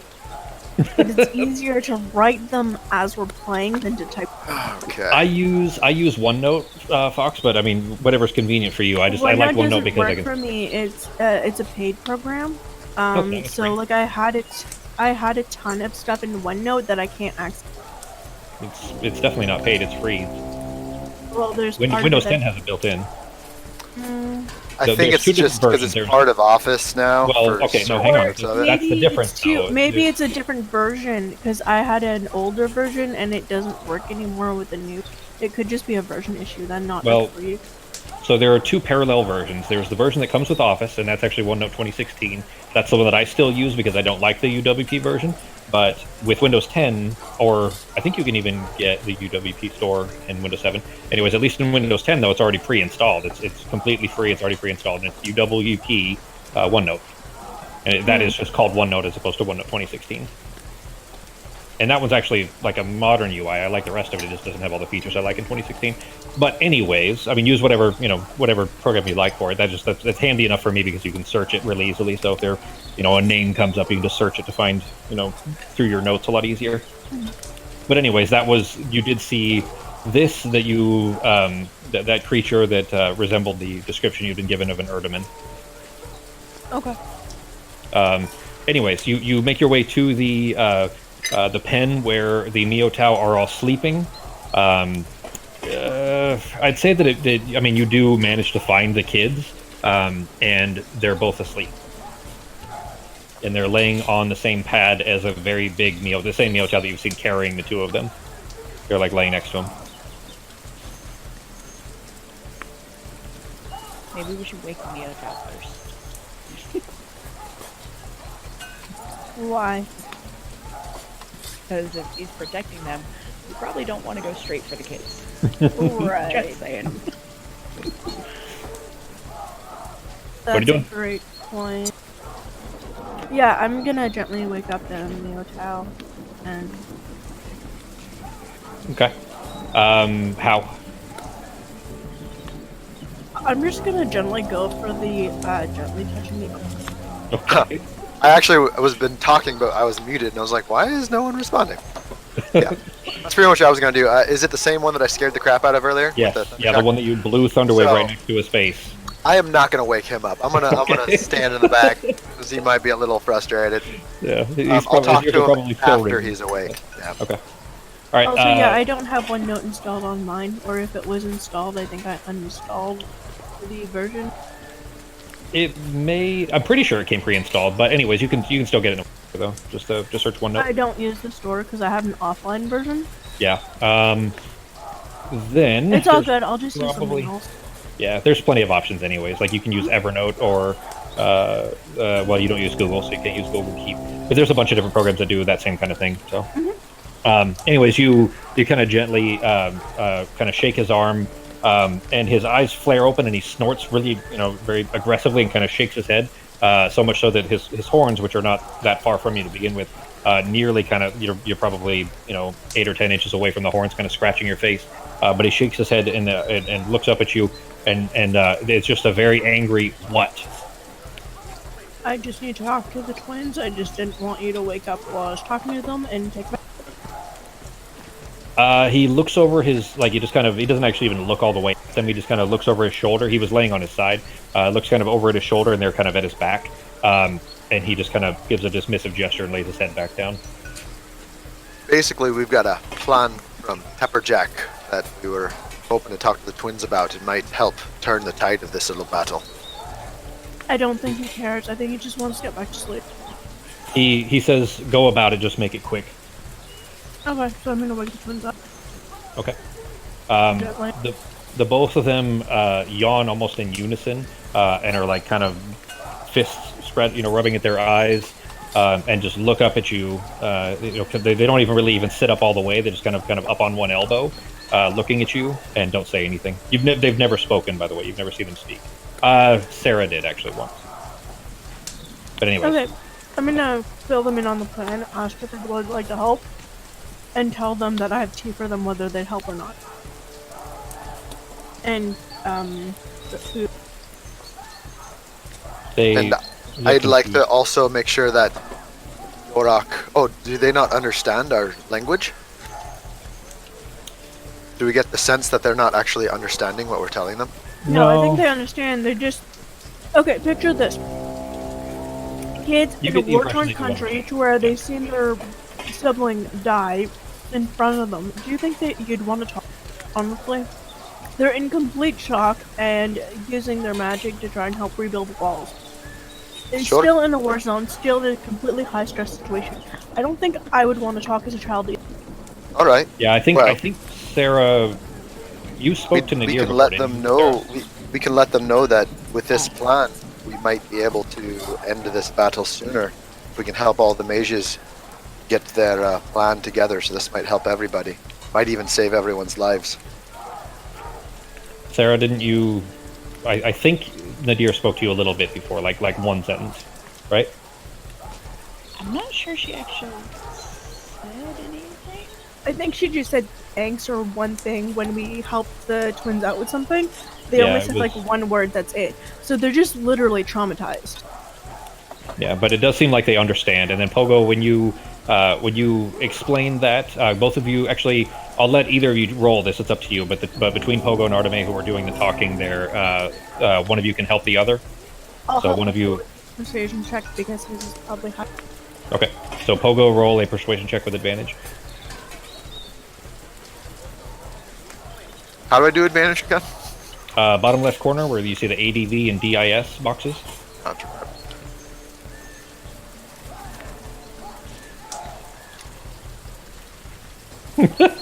Good thing you had advantage. You rolled a 3 and a 4. Oh, jeez. Yeah. With your modifier though of +6, it still makes it a 10. I thought your modifier was higher than a 6. That seems really low. Did you not train persuasion? You didn't take proficiency persuasion? No, that is shit. That seems low. You have expertise in it. Anyway. +6 isn't that low. Yeah, but I mean, my level 1 rogue has +8 in stealth. Yeah. That doesn't seem right because you're. I've got 7 in stealth, 7 sleight of hand, 6 persuasion, and I got 6 intimidation. Oh, you put a 10 in charisma. Charisma's like your most important skill. That isn't right. You had a 20 in charisma. Wait, yeah. You? What's going on here? Yeah, your stats aren't right. Like, did you Uh-oh. accidentally click it and change something? Perhaps. Yeah, charisma should be +5. Yeah, it was because that was what you took you rolled it as 18, and then I That think was you took an ASI. All right, I'll double check your stats. I just set it back to a 20. Yeah, because that. Oh, you're that right. seems- Persuasion is +11. That makes more sense. Yeah, well, I just fixed it now. Huh. just Weird. I changed wonder it how back long to- that's been like that. I mean, I would have probably noticed that your social skills were that far off, but that makes it a 15 that you rolled instead of a 10. With the +5 that was missing because your charisma modifier was 0, so it was only your proficiency that was being added. Anyways, because I was pretty sure that you had put expertise in persuasion because you'd rolled some insane rolls before. But anyway, after you kind of finish this explanation of how important it will be and how much it would help, the girl Nadir kind of looks around a little bit, and it's dark. You guys just basically have the torches that are at the edges of the tents there. Looks around a little bit, and then she looks over and sees Norok standing there, and she kind of smiles a little bit and she waves at him.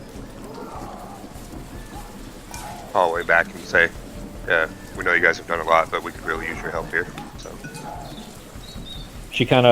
Her mouth tightens a little bit, like she's thinking, and then she just nods. I'll say thank you guys. She looks at her brother, and he just looks back at her, and he's still they're both just covered in dirt still, and he looks like he doesn't want to go, but it seems like the two of them are not good about being separated. What do you guys do? I'm gonna kind of take like the tea out of my bag and the berries and just like present them to them like palm. Give me. Shit, I'm not sure. I guess just a flat. Oh shit! This is more their reaction than something you would be doing. So let me see. Because I'm like trying to do this as non-threatening as possible because like. Here, check this out. So I was just rolling their reactions to see if they would react positively, and that's what I rolled. Okay. So there was Pogo's roll was the 3 and the 4, the persuasion check that was adjusted to 15 because his modifier was broken. But anyway, when you hold out the good berries, he smiles and he kind of reaches for it, but he doesn't grab it. He just puts his hands out toward it and looks up at you as if he's asking, it's okay if he has it. Yeah, I'll just nod and say share the rest of these between you. Oh, so you're handing them each more than one? They only last for a day. Yeah. 24 hours. Okay. Yeah. Okay. I'll give them more later, and then with the tea, I'll just leave them share the tea, and then because there was 3 cups left, so they could have a cup. And then Okay. I could tell them if they like the tea, I can make more. But if they use too much of it, it's gonna lose effect.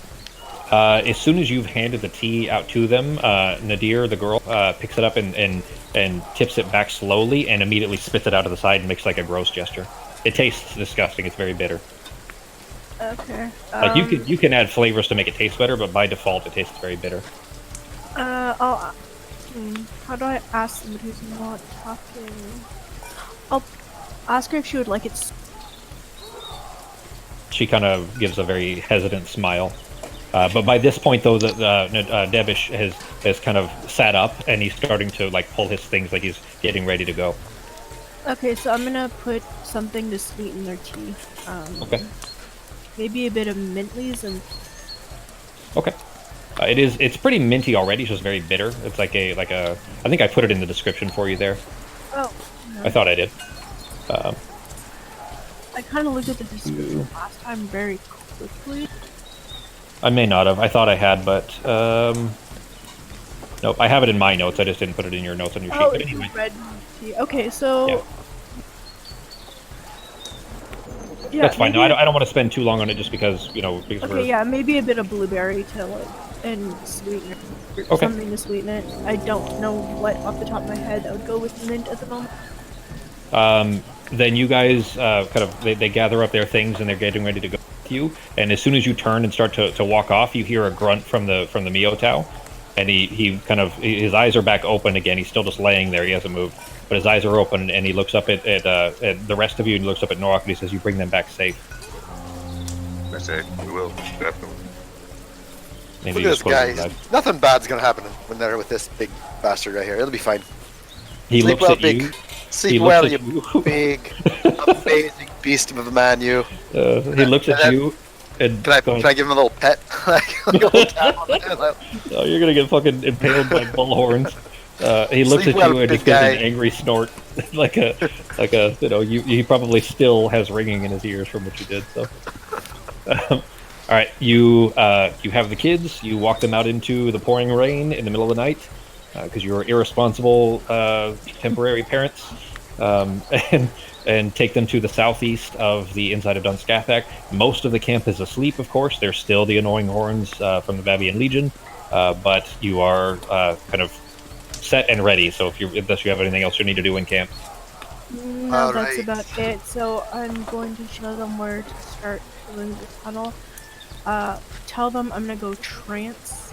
But Norok's gonna stay with them if he's agreeing to. You know, and then the tunnel should only take what, 45 minutes? It's so they haven't they don't speak very much, and you haven't really asked. But I would say based on you guys seeing them move, the amount of mud that they took to build the wall, it probably isn't going to take them very long. Maybe an hour or so. I would say you'd have to estimate. In fact, you guys can go ahead and give me flat intelligence checks if you want to get a ballpark idea. But you haven't told them that they're making a tunnel for 300 feet, and even if you did, they wouldn't understand that you mean to transfer 4 hours first. So I guess what's the plan?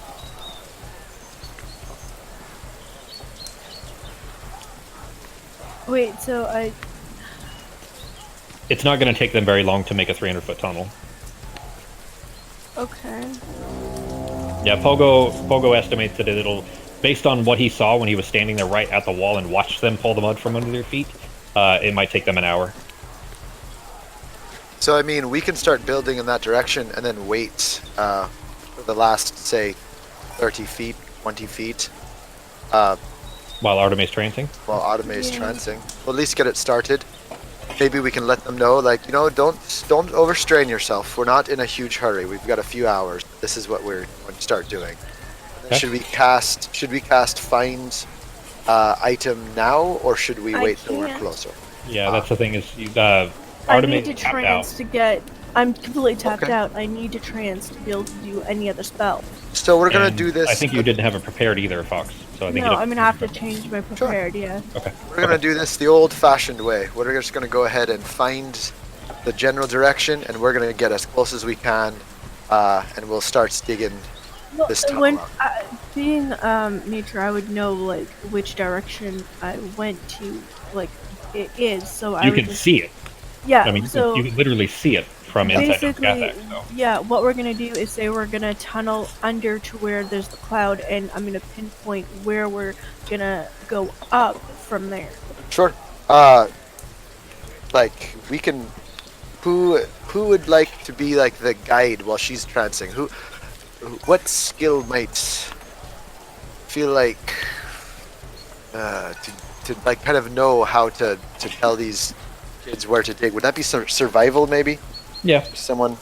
So someone should probably stay with the kids and make sure they're still digging a straight. So you act as like the foreman telling them where to dig. Well, They're both walking right. They won't like. It doesn't seem like they're gonna leave Norok's side. All right. if Norik and I both go with them, I can use dancing lights so they can see under there, Perfect. and he can tell them where to go. Fantastic. All right, then you guys point out the general area. Arteme, are you going to go start your trance? Yep. Okay. So by now it is 12:30. You know, just after midnight, basically, maybe even a little bit later than that. And you need to be back by 6 a.m. So it's going to take you 4 hours to trance, and then you're going to have to get this done quickly and get back. So, especially because you're taking both. And Pepperjack seemed very hesitant about both of them going, by the way. He only was wanting to let you send with one. But yeah, but they're but not they going to won't. do that. yeah, so you may not want to be seen while you're doing this either, is what I'm saying. Okay. And Norik has, well, never mind, Norik can't use his tent. I can use my tent, though. Can they both, like, fit in my tent to start the tunnel with? So They're not very little, standing yeah, in the they're- rain? They are Yeah. human children, so they're just a little bit smaller than you, but 3 of you can fit under the tent, yeah. Right, If you're gonna, are you gonna, like, see them? okay, so you're Also- gonna tunnel, like, Don't forget, fucking like once the Josh tunnel Redemption is style? once the tunnel's almost done, we can bring them back out to where we are just in case. They don't have to stay in the tunnel for the Yeah, 3 definitely hours. not. So they'll Okay. They still could get a bit of be a on nap base. in. They could get a bit more sleep in Sarah's tunnel while I'm trancing. So if it takes them like 20 minutes to do most of the tunnel, they could go back into Sarah's tent, sleep for what would it be, like 3.5 hours, Yeah. or whatever, until I'm out of my trance, and then we could finish the plan. At least they'll still be getting a bit more sleep, Okay. because the red mint tea is to get rid of exhaustion, not necessarily to keep you awake. Correct. Yeah. All right. Then, Sarah, you in the middle of the rain here, you know, with these kids just kind of standing there holding on Norok's fingers. You sent the tent up, and almost immediately, the girl seems to understand better what it is you guys are intending to do.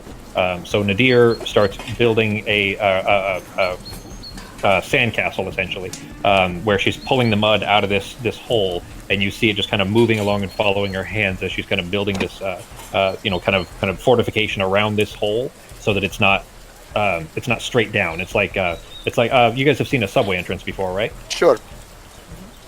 So basically, where there's like stairs kind of going down at an angle, where there's this kind of over rainwater isn't just pouring straight down in. That said, she's already, like, within the matter of you know, by the time Sarah's finished building the tent, which only takes, you know, a few minutes, it's already downward at probably 10 feet in a downward, like a 45-degree slope, and the rain is pouring down at like this kind of river that's just pouring of mud through the bottom of this, but at least it's not directly down, so it's not this deluge. But she's kind of built this fortification up around it, and Nebish is just standing there kind of holding Norok's hand and looking around and yawning every once in a while.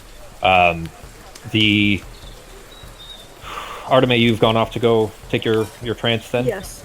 Okay, all right. I'm going to go ahead and apply the long rest just for you, but I don't have a way to do that. So, because I can't, go ahead and fix whatever spell. I thought you could do it, but the only way to do it is to apply it for everybody. So go ahead and finish whatever preparations you're going to do, and then I'll adjust yours manually. So fix like your prepared spells. Yeah, give your spell slots back. Turn your natural recovery back on. I don't know how to turn that back on. I don't see it anymore. Go to mode, change the mode to standard, and then uncheck it. Oh, okay. There you go. And then anything else that you have that needs to be unchecked. Okay, and I changed 2 of my spells, so I took heat metal and locate object. Okay. All right, then you're still kind of out of the picture for the next few hours while you're resting, but at least his fantasy grounds is taken care of. Anyways, Yep. the process going, as soon as it's down a little ways, like this initial hole that she's made is not very big around. She's just basically kind of trying to get it subterranean enough to go under the wall without. It's clear that she understands basically what she's trying to do here, and it's going down to keep some matter of structural integrity without having to build support pylons and everything. So once it's down, though, she's already, Sarah, by the time you have finished the tent, you look down there, you can see the back of her head, but she is starting to move forward as opposed to this downward 45-degree angle, and she's making it a big, wide cave, like probably 10 feet or so, in diameter, like circular, but enough space basically that Norok can walk through it. With the dancing lights that you've kind of set up over her head. Well, it's clear that she's not going to go without him, so she's just assuming that he's coming too, and since he's coming too, she's making space for him. She's a smart kid. It's clear that she's, although she doesn't speak much, it's clear that she's intelligent. She understood the part that it's going to have to collapse after, right? I think we explained the whole plan to her. Yeah, you did. Yeah. Yeah. Okay. Did I get the broom back from Artemis? Yes. It's up to you. Yeah. Yeah? Okay. Then I'm just gonna float on the broom so I'm not walking in the mud and shoot up dancing lights. Okay. And follow along with her. Okay. The hole is not big enough for Norok to walk down. You have to roll.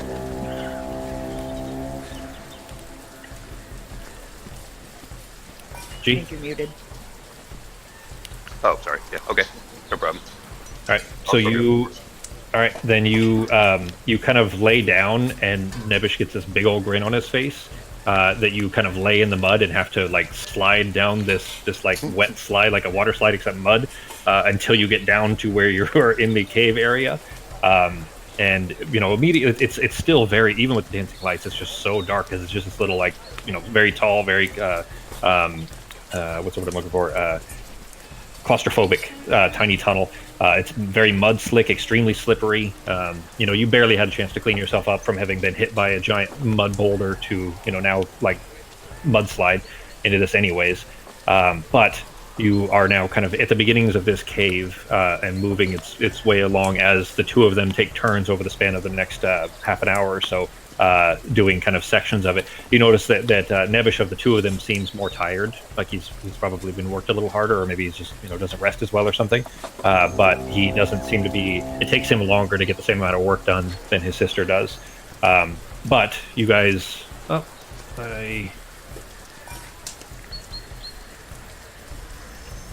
sorry, the work thing here. Should we take a break for a minute?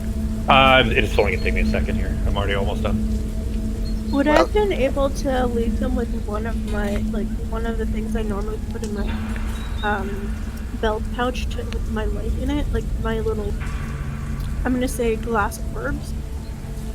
Because if I'm working, would my cantrip still work if I'm not there? Or... I'd need to look at it. I'm not really sure if I think it still does. I think it just stays for the duration. But Sarah is down there with them and has dancing lights above them anyway. Okay. So there's plenty of light in there. It's just that it's so, like, it's basically, it's like walking with a candle in a dark room where the candle's, like, so bright that it, like, washes everything else out and you can't really see. Does that make sense? Okay, gotcha. Yeah. And Pogo would like to sing them a children's song type ditty to keep everyone's spirits up. Okay. Would you like to hear it? Go right ahead, sure. Alright, this song's called The Rattling Bog. Whoa ho, the rattling bog, the bog down in the valley, yo. Whoa ho, the rattling bog, the bog down in the valley. And in that bog there was a hole, a great hole, a rattling hole, hole in the bog, and the bog down in the valley, yo. Whoa ho, the rattling bog, the bog down in the valley, yo. Whoa ho, the rattling bog, the bog down in the valley.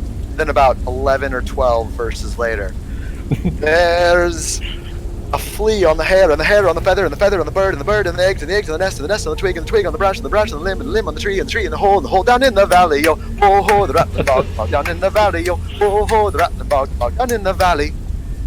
I literally know the whole song by heart. I learned it to sing to my friends' kids. Nice. Nebish, who is again, the lesser effective of the two, he's not the one doing the work right now, and like probably a third of the way into the song, he starts clapping and just kind of walking along. It's clear that there's still kids in there. They are just very much traumatized. But Nadir, though, continues to kind of make the tunnel, and they get to a point where it starts to slow, and you it's like the rock is a little thicker, or the mud is a little thicker and harder to get through. But the air is hang on, that might be a little bit loud. Is that kind of loud for you guys? No. Kind of good. Okay. I'm gonna cut it down a little bit there. There we go. But it's still like you see these rivulets of water that are still kind of seeping out through the walls, though, like making this little trickling creek that's along the center of the floor, where they're kind of burrowing this whole thing along. But the air, because you guys are pretty, you'd estimate that you're probably about 200 feet or so in, and the air is just musty and thick, so heavy that it's like breathing like a sauna, except a cold version of that. And you. Actually, Artemis not with you. Never mind. I was going to have you make a check there. Artemis knows something about this that you guys don't know about. Super helpful. Thanks. She's back sleeping right now. It's not sleeping. It's a trance. It's a trance. She's very particular about that. Or is Kid and Fox just picking on you? Yeah. But there's this echoing of the thunder from outside. And the boot steps above you that remind Sarah Norok in particular that you must be directly beneath the Legion army now, which is directly beneath the grounds where the Battle of Sodden Field occurred, where thousands died in the mud like 2 weeks or so previous. But there's this kind of ethereal echo that keeps coming back from all the way through the tunnel, all the way back to inside of Dunskathak. Where there's just the noise of the camp in there, echoing through this tunnel, sound like the wraiths, like just dead wraiths, just in this murky, dark, claustrophobic tunnel that you've made. And it's a long, very boring walk in the dark. There's really nothing to see, nothing to do except following these kids. They are casting it, by the way, about 30 to 40 feet in the distance when they're taking turns, so they're not right up near the end of this tunnel. They're basically, they pushed ahead this far, and they just, as they move along, the tunnel keeps growing in front of them by 30 to 40 feet. Sarah and Norok, what are you guys doing? Pogo was singing a song. What are you guys doing? I'm just gonna float with them, but I have a question. I can't find in my stuff where it says how many sorcery points I need to use for my darkness spell to see through it. I think it means if you turn... Because it was if I use sorcery points to cast it instead of the thing, that I can see through it, but I don't. You know what? I think it's there's probably two variants of the darkness spell. Let me see. There's probably a version that you cast with spell slots versus a version that you don't. Let me check.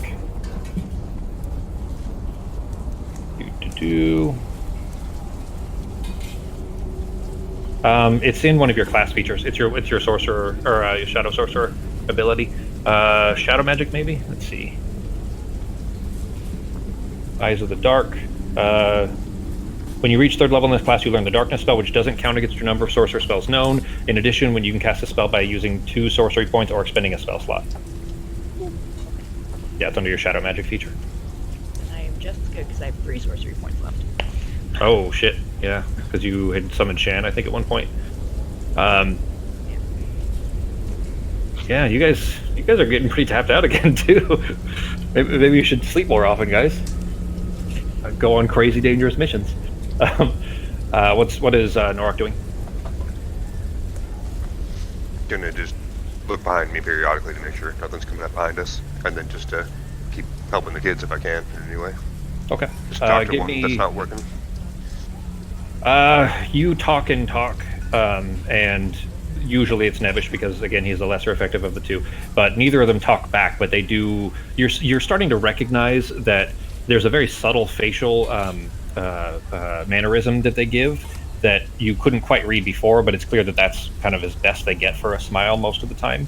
You can tell it's a positive reaction, it's super subtle. But that's basically their equivalent of a smile. There's been a couple times you've seen like legitimate full-on smiles, but it's just not common from them. But give me a perception check. Just Norok.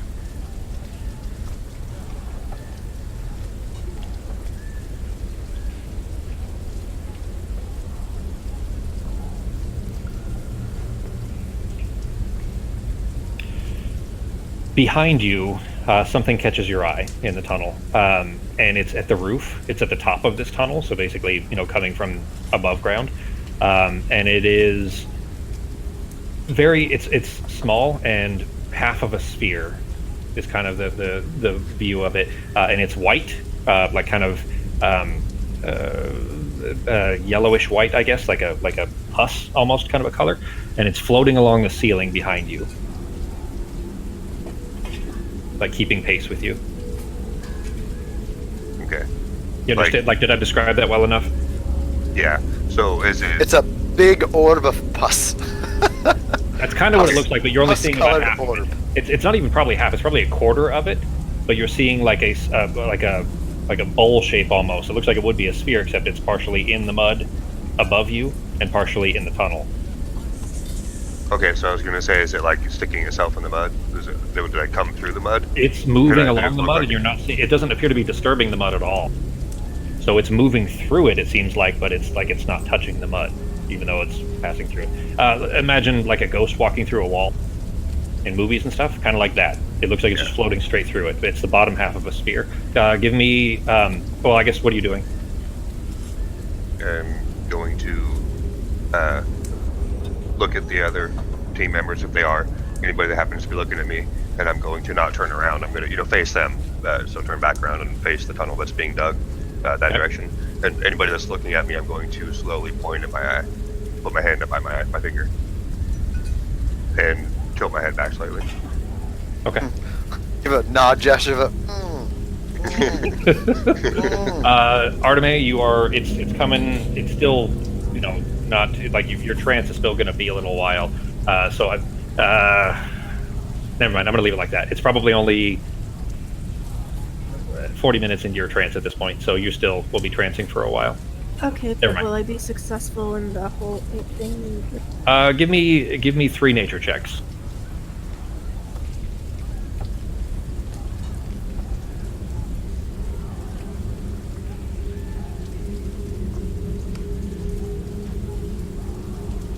Okay. You are able to successfully find one, and it's going to take you a good amount of time to kind of replicate this. Basically, what you're doing is you're convincing an existing fey creature, just a spirit essentially, to embody this ant that you're describing to it, that it may or may not know, and it does its best to kind of replicate that form. And you tell it, no, there's supposed to be a leg here, and there's supposed to be a mandible here, and so on, until it kind of replicates this giant ant shape in front of you, as best as you can remember it. And kind of you seem pretty confident that this is pretty damn close to the proper shape. Like, the legs may not be quite perfect, it may not be as effective as an actual ant might be, but it seems like it could at least sufficiently handle what you're trying to do. Okay, and then I could correct it later if I actually find a giant ant. Yeah. Okay, and I would say this would probably take most of, if not all of my trance. It's certainly most of it, yeah, because it's going to take you. It would normally be an hour to study it, but it's not actually hostile right now because it's just a mimic. It's a simulacrum. Yeah, but describing it, getting it to change, Exactly. and then everything else would take longer because, it would just. Yeah. So you're still going to be in a trance for a while. I just wanted to point that out there, since you're not actually with the rest of the group at the moment. Mm-hmm. But Norok points at his eye and kind of gestures over his shoulder. Points at his eye while gestures over his shoulder. Sarah, you're still floating along with Nadir? Yeah. Okay. What are you guys doing? I'm probably just playing my banjo quietly if I can hear sounds from above. Maybe just actually, if I could hear the sounds from above, I'd probably put it away and switch to whispering and just. Okay. So I wouldn't be playing my instrument anymore. There weren't sounds like the booming and the thunder. That's been constant this entire. It's just the shape that is floating in the ceiling. Has anybody looked back at it other than Norok? I mean, I imagine in such a small place, I'd be looking around because there's not really much going on, I'd just be looking around every once in a while. Okay. Yeah, I'd be keeping my eyes straight ahead on Nadir, so unless somebody told me, I would. Pogo is way too ADD to just be staring at that, so he'd be looking around, probably Right. kind of bored. You look back then at the kind of area that Norok was gesturing to, and you immediately see it. There's no missing it because it is kind of, this tunnel is pretty smooth. There's been some areas where they've had to, when they hit this kind of rocky, where the dirt's harder, they've had to kind of swerve a little bit left and right. So the sides aren't necessarily smooth, but the top and bottom pretty much are, because there aren't a lot of rocks. Basically, you're kind of between rock beds almost. and the half orb essentially that is in the ceiling there dips just low enough that you see the beginnings of the cornea and a pupil that is looking down in your direction. Oh. So I would immediately tell other people, like, there's one of those floating eyeballs right behind us. I've just let them know that. Okay. And I'd probably pull my rapier, even though I don't know if it's going to do anything. After that, I would probably float down and put my hand on Nadia's shoulder and just put my finger to my lips and tell her to try and stop and be quiet for just a second. Okay. I would real quick. I would also use, I'd probably sees through it. But I'd use minor illusion to create like a 5 foot by 5 foot, maybe a chunk like a stalagmite, ish coming from in front of on the other side of Norok. So maybe we could try to hide behind it. Okay. Okay. From the ceiling then, right? Stalactite No. is from the ceiling. You want it from the ground? It would be well. I mean, Norok won't be able to hide behind it. Period. He's too big. Regardless. Okay, Yeah, well then you I'm gonna remember put it's a 5 foot cube. Like you could hide behind it, but I'm gonna make yeah. a stalagmite in front of Norok that I can me and the other smaller people could probably get behind away from this eyeball. Okay. All right. I'm gonna go ahead. Do I see the eyeball kind of looking down at us? Yes. As soon as okay. If you turn to look, yes. As soon as Pogo looked at it, the cornea comes into view and turns basically like the eyeball is rolling downwards to look towards you. And now you can see the beginnings of the trail of ocular nerves that are hanging out the back of it that are dipping through the ceiling, and it is lowering itself down until it's below the ceiling, aimed straight at you. Everybody give me initiative. Oh boy. Okay, I didn't think they could go down into the earth. Like, Well, now we know. It has literally been so long, I do not even remember where things are. Initiative is you can I actually roll figured at it the out. top of your okay. So sorry, Fox. It's like you chose to take your rest and I mean this. Sorry. yeah, it was either. I'll tell you, rest these things and don't then look- enlist their help, or enlist their help and then rest. But I didn't know Yeah. how long it would take them to do this, etc., Yeah. etc. We only had 6 hours. I'll tell you too that I mean you don't get the impression that they're necessarily very durable, is how I'd say that. Okay. So, I mean, durable enough to float through dirt. well, that is more like kind of similar to as I described it as a ghost, walking through Sure. through walls. It doesn't seem like there's any resistance to it. In fact, they seem almost ethereal from a distance. Everybody have your combat tracker? Yeah. All right. I didn't put Nebish in there. Sorry. Nebish is beside Norok, and Nadir is in the front. But you, I guess, Sarah, who? Then next to her. Okay. Because I touched Right. her on her shoulder and told her to be quiet. Okay. Probably switch these. I think Norok would probably be in the middle with Nebish on the outside, just because, thinking it's a circular tunnel, right? If Norok's at the side, he's hitting his head in the walls. Make sense? Yeah. So, Pogo, you were in the back. Where were you? Probably. I mean, I don't think. Are you fine there, or would you have been like in the middle or somewhere else? I mean, I probably would have been somewhere around here. It's Okay, not yeah, because really- Norok would be kind of blocking your view anyway if you were Like, right there. So, I would probably be just in that general area. okay, all right, that works. Then it is your turn. You have seen this eyeball floating in behind you that is clearly looking at you, and okay, so you guys did not see the eyes do anything other than float around. I think Arteme did tell you that it She shot told us eye that they beams. can shoot, laser shoot beams. laser beams. Exactly, yeah. So that's it. Go ahead. Okay, so I have a stalagmite in front of me as a minor illusion. Okay. Let's So see you're here. turn around. Okay. Yeah. Well, if I saw it, I'd put that there. So this is floating up towards the ceiling. It's it's floated down to like it's probably foot and a half below the ceiling now. Okay. I am going to step around. Let's see here. Hold on 1 second.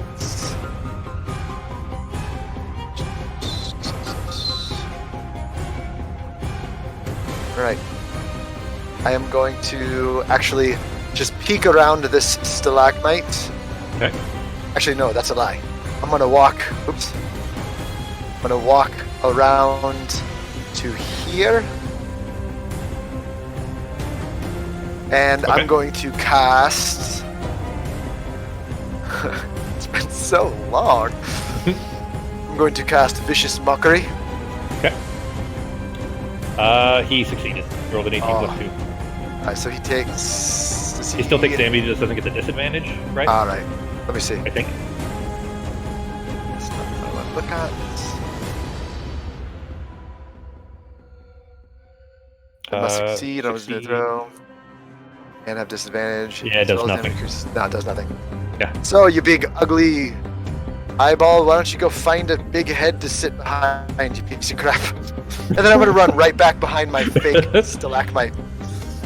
And I'm going to Okay, duck down and try to be as stealthy as possible.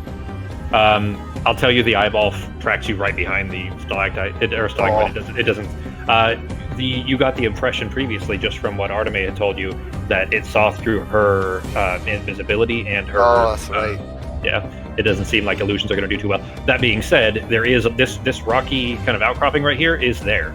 Also, I'm gonna So- use my I forgot about my bonus action. I'm gonna use Bardic Inspiration on Norak. Okay. You're coming up next, so. Is that it for your turn? That is it. All right. No, it's your turn. Okay.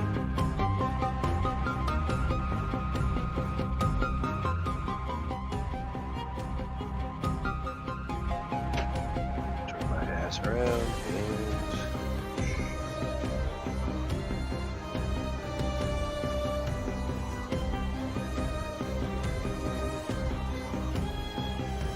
So you're just slowly stomping through this muddy, this muddy tunnel, pulling out your axe while you're walking towards this eyeball. yep. So I'll tell you that it's only about basketball sized. It can't see through. Well, I mean, you don't think that it can see through you, let's say, and you are like more than blocking its vision. Okay. Thank you. All right. Let's see if I can. So just slowly walking towards him, getting angry along the way, pulling your Yeah, axe out. like trying to run, but not being able to. I'm just getting mad because I can't run. That's what true. makes me Your angry. feet are probably So, sinking into the mud a little bit. Yeah. Yeah. So remember, you can use a D6 to D8. add to, or a D8. And I'll tell you that misses. Okay. That's So, well, hang on. That misses. Well, shit. I don't think I'm supposed to tell you whether it is missed or not first, Justin. Let me see here. The creature can wait until after it rolls the die for the ability check, attack roll, or saving throw, but before the DM says whether or not it succeeds or fails. Yeah. So I'll So if he remember rolls, that. if he rolls low, he can decide Yeah. to use it. But and I mean I did tell you that missed, but it's basically how it's supposed to be. G is when you have inspiration like that, bardic inspiration. I can tell you got a 15, which you see, of course, because of your exhaustion -1. So you got a 15, and it's up to you to decide whether you feel like Would that. you have? Yeah. Would you have previously used it, or No, that one I probably wouldn't have. I mean, There. I would have, because I would have. Way to play the game. I wait? mean, Way to I play know- the game. I would have had to test and see, because I know it's fast, but there's a chance 15 might have worked, so that would have not been fair to use on that one. But Okay. I will try it again, though. Yeah, so you have your multiple attacks anyway. You could decide to Yeah. use it on a different swing, but I'll tell you, yeah, you swing that and it does miss. Okay. Are you? Hang on. Are you turning that into the throw version? Because it keeps saying out of ammo, but it's when. No. I have it back on the. Yeah, I have it Yeah. back on the two-handed. Yeah, So that's it's, I fine. did, I It's did the- switch it back a while ago. It's on melee. It's fine. Go ahead. It doesn't matter that it says out of ammo. Like we know if you throw. I'll fix it for you later. That definitely hits. Sweet. I mean, it was a 23. You could have decided to use it on top of a 23 if you wanted, but Yeah. Yeah. If we're not hitting a 23, I think we need to run away. jeez, that was brutal. Oh, good. Did I loop it? Yeah, good, cool. Anyways, your first swing, you bring it down, and he's still kind of coming down out of the out of the ceiling, and there's just so much pressure inside this room, like I said, this kind of cold sauna, that your axe swing alone like pushes, just the air pushes him away out of the range of the blade of your axe, just by an inch and a half, maybe 2 inches. But you bring it around in a side swipe that just slashes like a grieving cut into the side of it, like chopping a tree, and the eyeball spins in circles in place, just floating away from you, spinning in place. Okay. You got a third swing? Yeah. I'd say he's still within range, but it did knock him backward. Okay. And so, with that swing, from my perception, does it seem like it actually hurt him like it should, or did it seem like he took, like it kind of went through him, kind of? It hurt him. Or did it? Okay, Yeah, so he is not solid, right? Yeah, he is physically, well, at least as far as your axe was concerned, yes. Okay. 25, you want to use your Bardic Inspiration? I'm pretty sure. That should hit, I hope.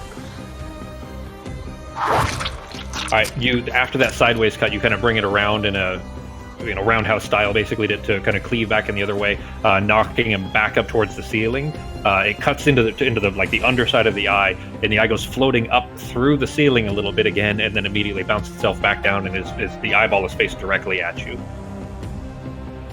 All right. Is that your turn?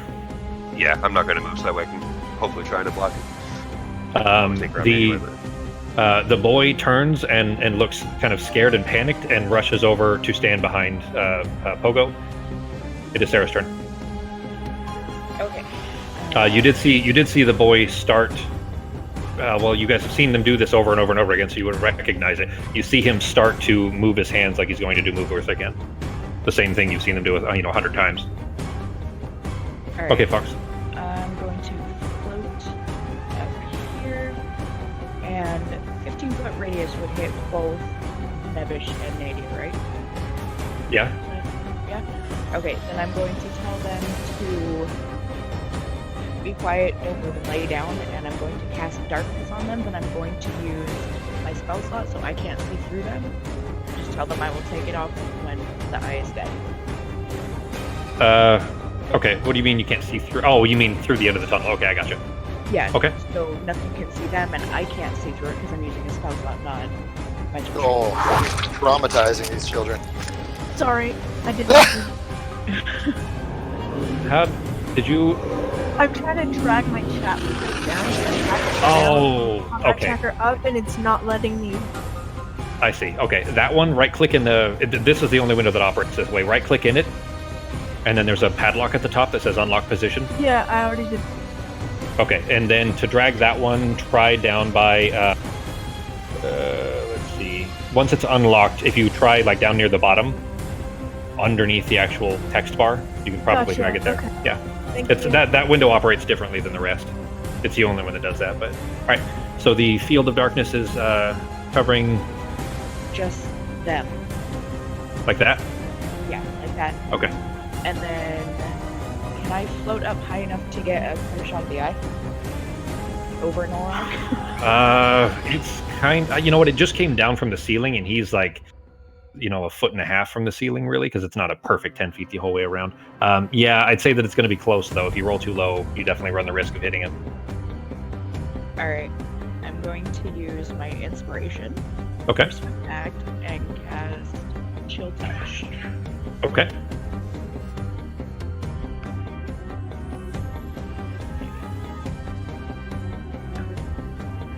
Oh, hang on. I'll tell you, the eye doesn't look all that wounded just yet from those 2 hits from Norok.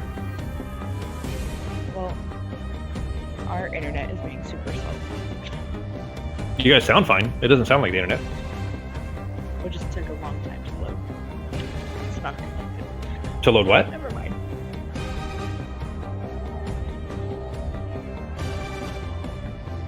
Oh, okay. Sorry, I didn't see you casted it. Yeah, a 10 definitely does not hit. So you send the kind of skeletal glowing hand in its direction, and it just passes right over it. It doesn't get anywhere near it. It's not low enough to hit Norok, thankfully.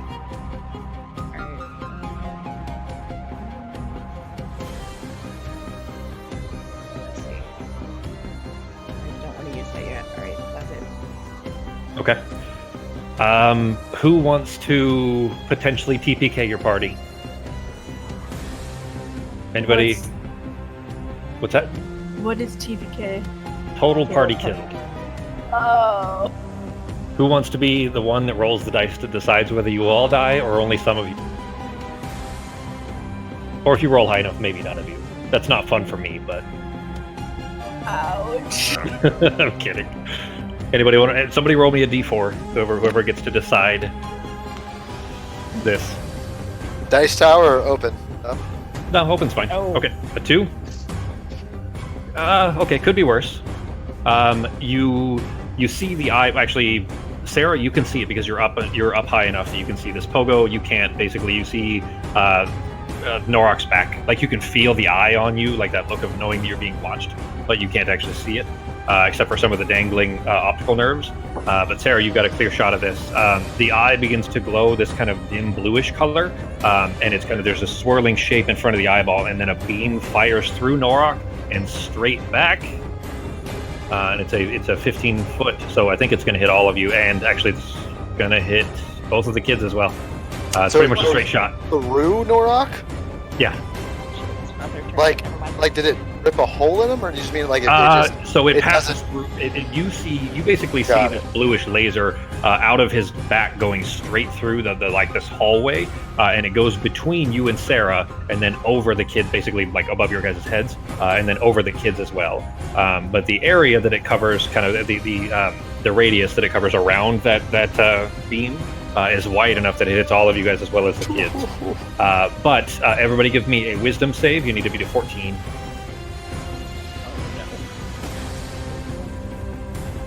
And I don't think oh shit, actually the kids are pretty wise. Oh, Let's see. shit. Uh-oh. Ooh. All right. We may be okay for you guys accidentally killing kids. Sarah has Becky has a penchant for killing kids in our game, so. They weren't real children.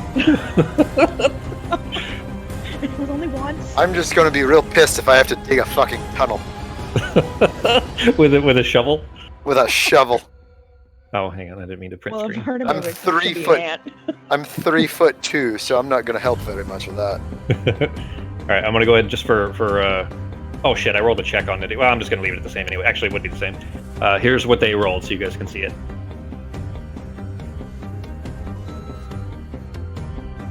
So they rolled well, Nice. thankfully. But for Sarah, Norok, actually just Sarah and Norok, because Pogo, Nebish, and Adi are all saved.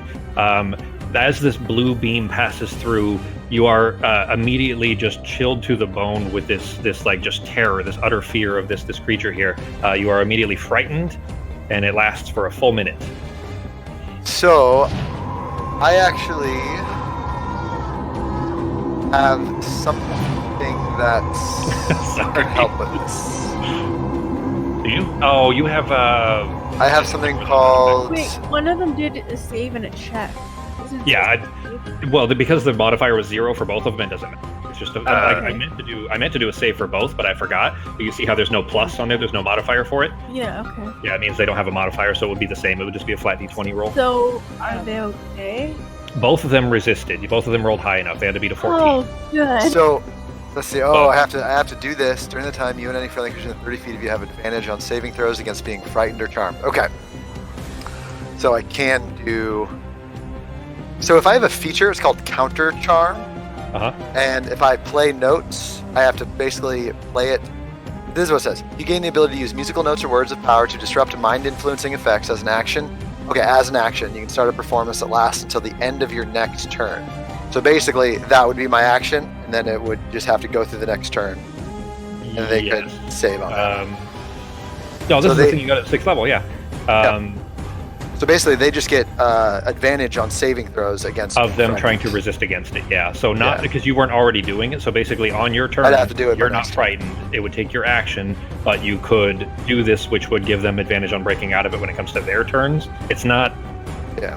not necessarily a super effective choice, but it's kind of up to you, because basically both of them being frightened means that they have disadvantage on any ability checks and attack rolls, and while the source of its fear is within their sight, which of course that eye is within their sight, and they can't move close to the creature ever. Or closer. Are they going to be forced to run away? They don't have to run, they just can't move closer. Got it. Alright. and then anything they try, any attacks they try to I move. thought when you got frightened, you had to. I have one spell where it makes them run away or whatever. As an Yeah, option, fear. so- I think the spell fear does that. Got It it. also gives the frightened effect, but the frightened effect by itself doesn't do that. Okay. But that is it for its turn. It's still floating there in front of Norok. But that beam kind of travels through and then disappears. But the kids, Sarah, you can hear them, and they don't seem to be. They're not crying, beyond like being spooked. Okay. Ben is raged. I have mindless rage now, so I can't be frightened when I'm raging. God damn it! Ah! I just got that. Yay! We just leveled up. I just got that. That's Which one thank is you, it? Ben. Mindless rage. Mindless rage. Where is And I that? already raged, so I can't be Oh drunk yeah, or you frightened did. while Yeah, you raging. did. So Yep, you did. You're just too angry to be scared. exactly. I'm stuck in the mud. Man. That's awesome. There was that meme. I think I might have put it in the memes channel, but there was a meme of the barbarians like hit by arrows and shit, and falls off a cliff and bounces off this cliff and hits this other side and then gets impaled on a rock.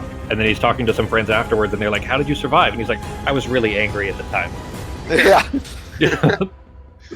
Like it's kind of dumb, but I like the kind of what's that? You said in the meme? Yeah, it was a D&D meme. Like I think I put it in the channel, maybe I didn't. But it was basically that it's a barbarian talking to his friends, and after being beaten to death, like what should have killed anybody, they asked how he survived, and he said, "Oh, I was just really angry at the time." Oh no, the one you Nor. put was like the hammer thing. I put a couple, but yeah, maybe I didn't put that one in there because it's the same. Oh yeah, the hammer, same artist.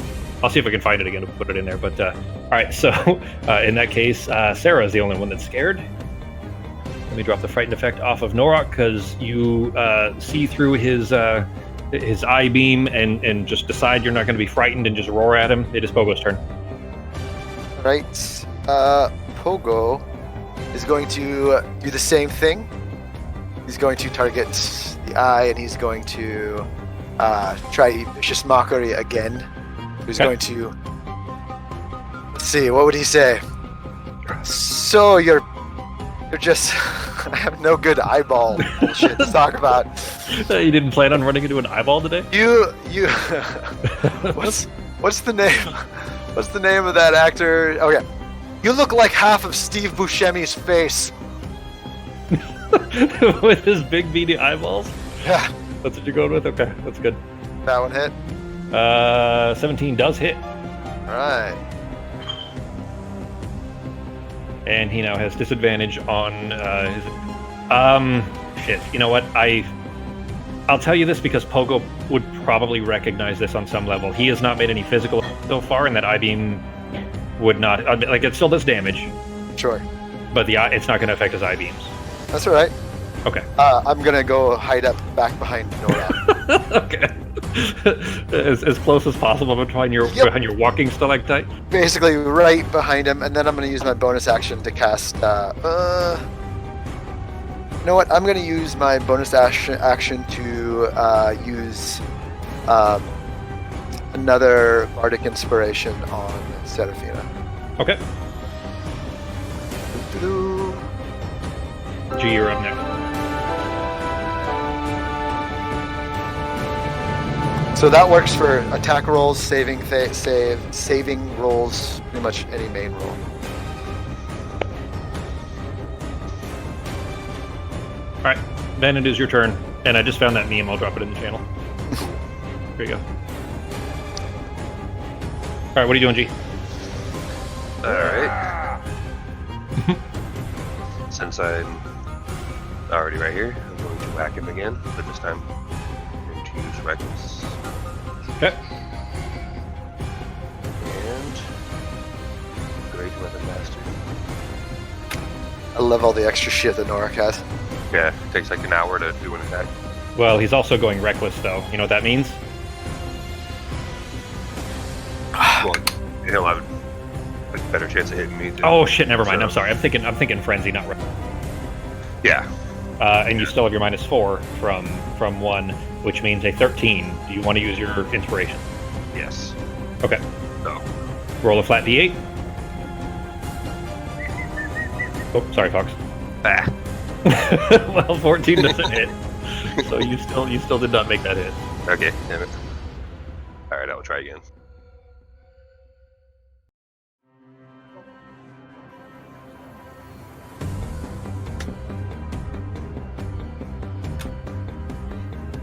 Seriously. Geez, dude. It's not a spell. Your target gets an action point. So, nothing, no special effects basically that matter to you at this point. Okay. But at least you didn't hit yourself. Yeah, luckily. All right. Or Pogo, who's standing right behind you. You could have fucking decapitated Pogo on accident. Yeah, I know. Hey, there you go. That hits. I That feel is- like I'm so small. He actually couldn't even have done that. I'm only 3 feet tall. Yeah, but if he was say if it was like an upward 45 degree, then it would come down backwards Oh, under I guess his so. leg, and it could come up like straight towards your face, basically. And I'd have to If you missed roll with it. some save just to not fucking get Just to murdered not be killed by your dog. party member. There you go. Well, that hit, and then you rolled minimum damage. Yep. Let's keep the name of the natural ones alive, guys. Good job. Yay! All right, Nebish's turn. You hear the earth continuing to move, and it sounds like they're making it's. It sounds like it's coming from the side, not from straight behind you guys. So Nebish is continuing to where he had started casting the ritual right before. It's going through. So Sarah's turn. Alright,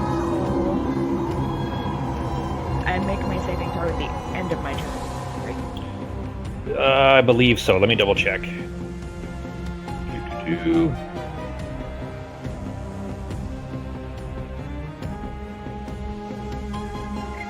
Oh, sorry. I can't help it. Repeat the saving throw at the end of each of its turn, ending the effect on a success. So yes. Alright, well, I guess I'm just going to try to fight Okay. with disadvantage. correct? Okay. All right. Yep. Disadvantage because you're trying to hit him, and you also, like, Norak is kind of blocking the way a little bit. So. Even though I'm still up in the air? Yeah, that's fine. Okay, I guess because he didn't move yet, he stayed where he. So go ahead. And Norak's hit didn't push him out of the way, so I guess you're still okay with your regular. It's just disadvantage, but it misses anyway. Alright, that's... Wisdom save 14. Nope. And Wow. That it's not gonna help. Yeah, and if it lasts for a full minute, if you don't succeed. So, okay. It is the eye's turn again. It is spinning itself around over to the side here slightly. It's not leaving Norak's range, so it's no opportunity. But it is going to eye beam that would potentially hit Norak and Pogo. One of the two of you give me a D4. And it has spun low, by the way. It's like it's now. oh wait, does this Norak count? is like. This is not What? This doesn't count for my not rolling once, huh? No. Nope. Shit. A greenish glyph kind of forms in its eye, and then a beam shoots through Norak and potentially through Norak and Pogo. Both of you give me con saves, and it's a 14.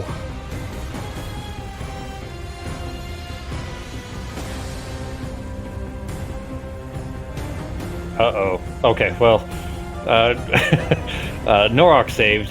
Pogo, however, this greenish beam fires through Norak's, like through his like his obliques on his left side, and just as you see it kind of beam through and then in through the wall in front of you, the muddy wall, and as you're just kind of you feel yourself beginning to seize up and freeze in place.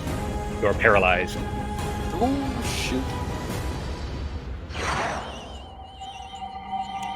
Well, Artemis' turn, but she can't do anything. You hear the walls continue to move out, but they're moving off to the side. Pogo, it's your turn. You can attempt to break out of the paralysis. I think. Give me it is- 1 second. I'm gonna double check on paralysis, and my buddy just got here, so I'm gonna say hi. Okay. Right back. Yep. Repeat save it. Okay, yeah, he just has to make it at the end of his turn. Sorry, Fox. Yeah, no worries. Am I going to be getting out of my trance soon to help them, or not really? Nope. This was about 40 minutes into your trance, and you have like 3.5 more hours to go. So, Ouch. Now I feel bad.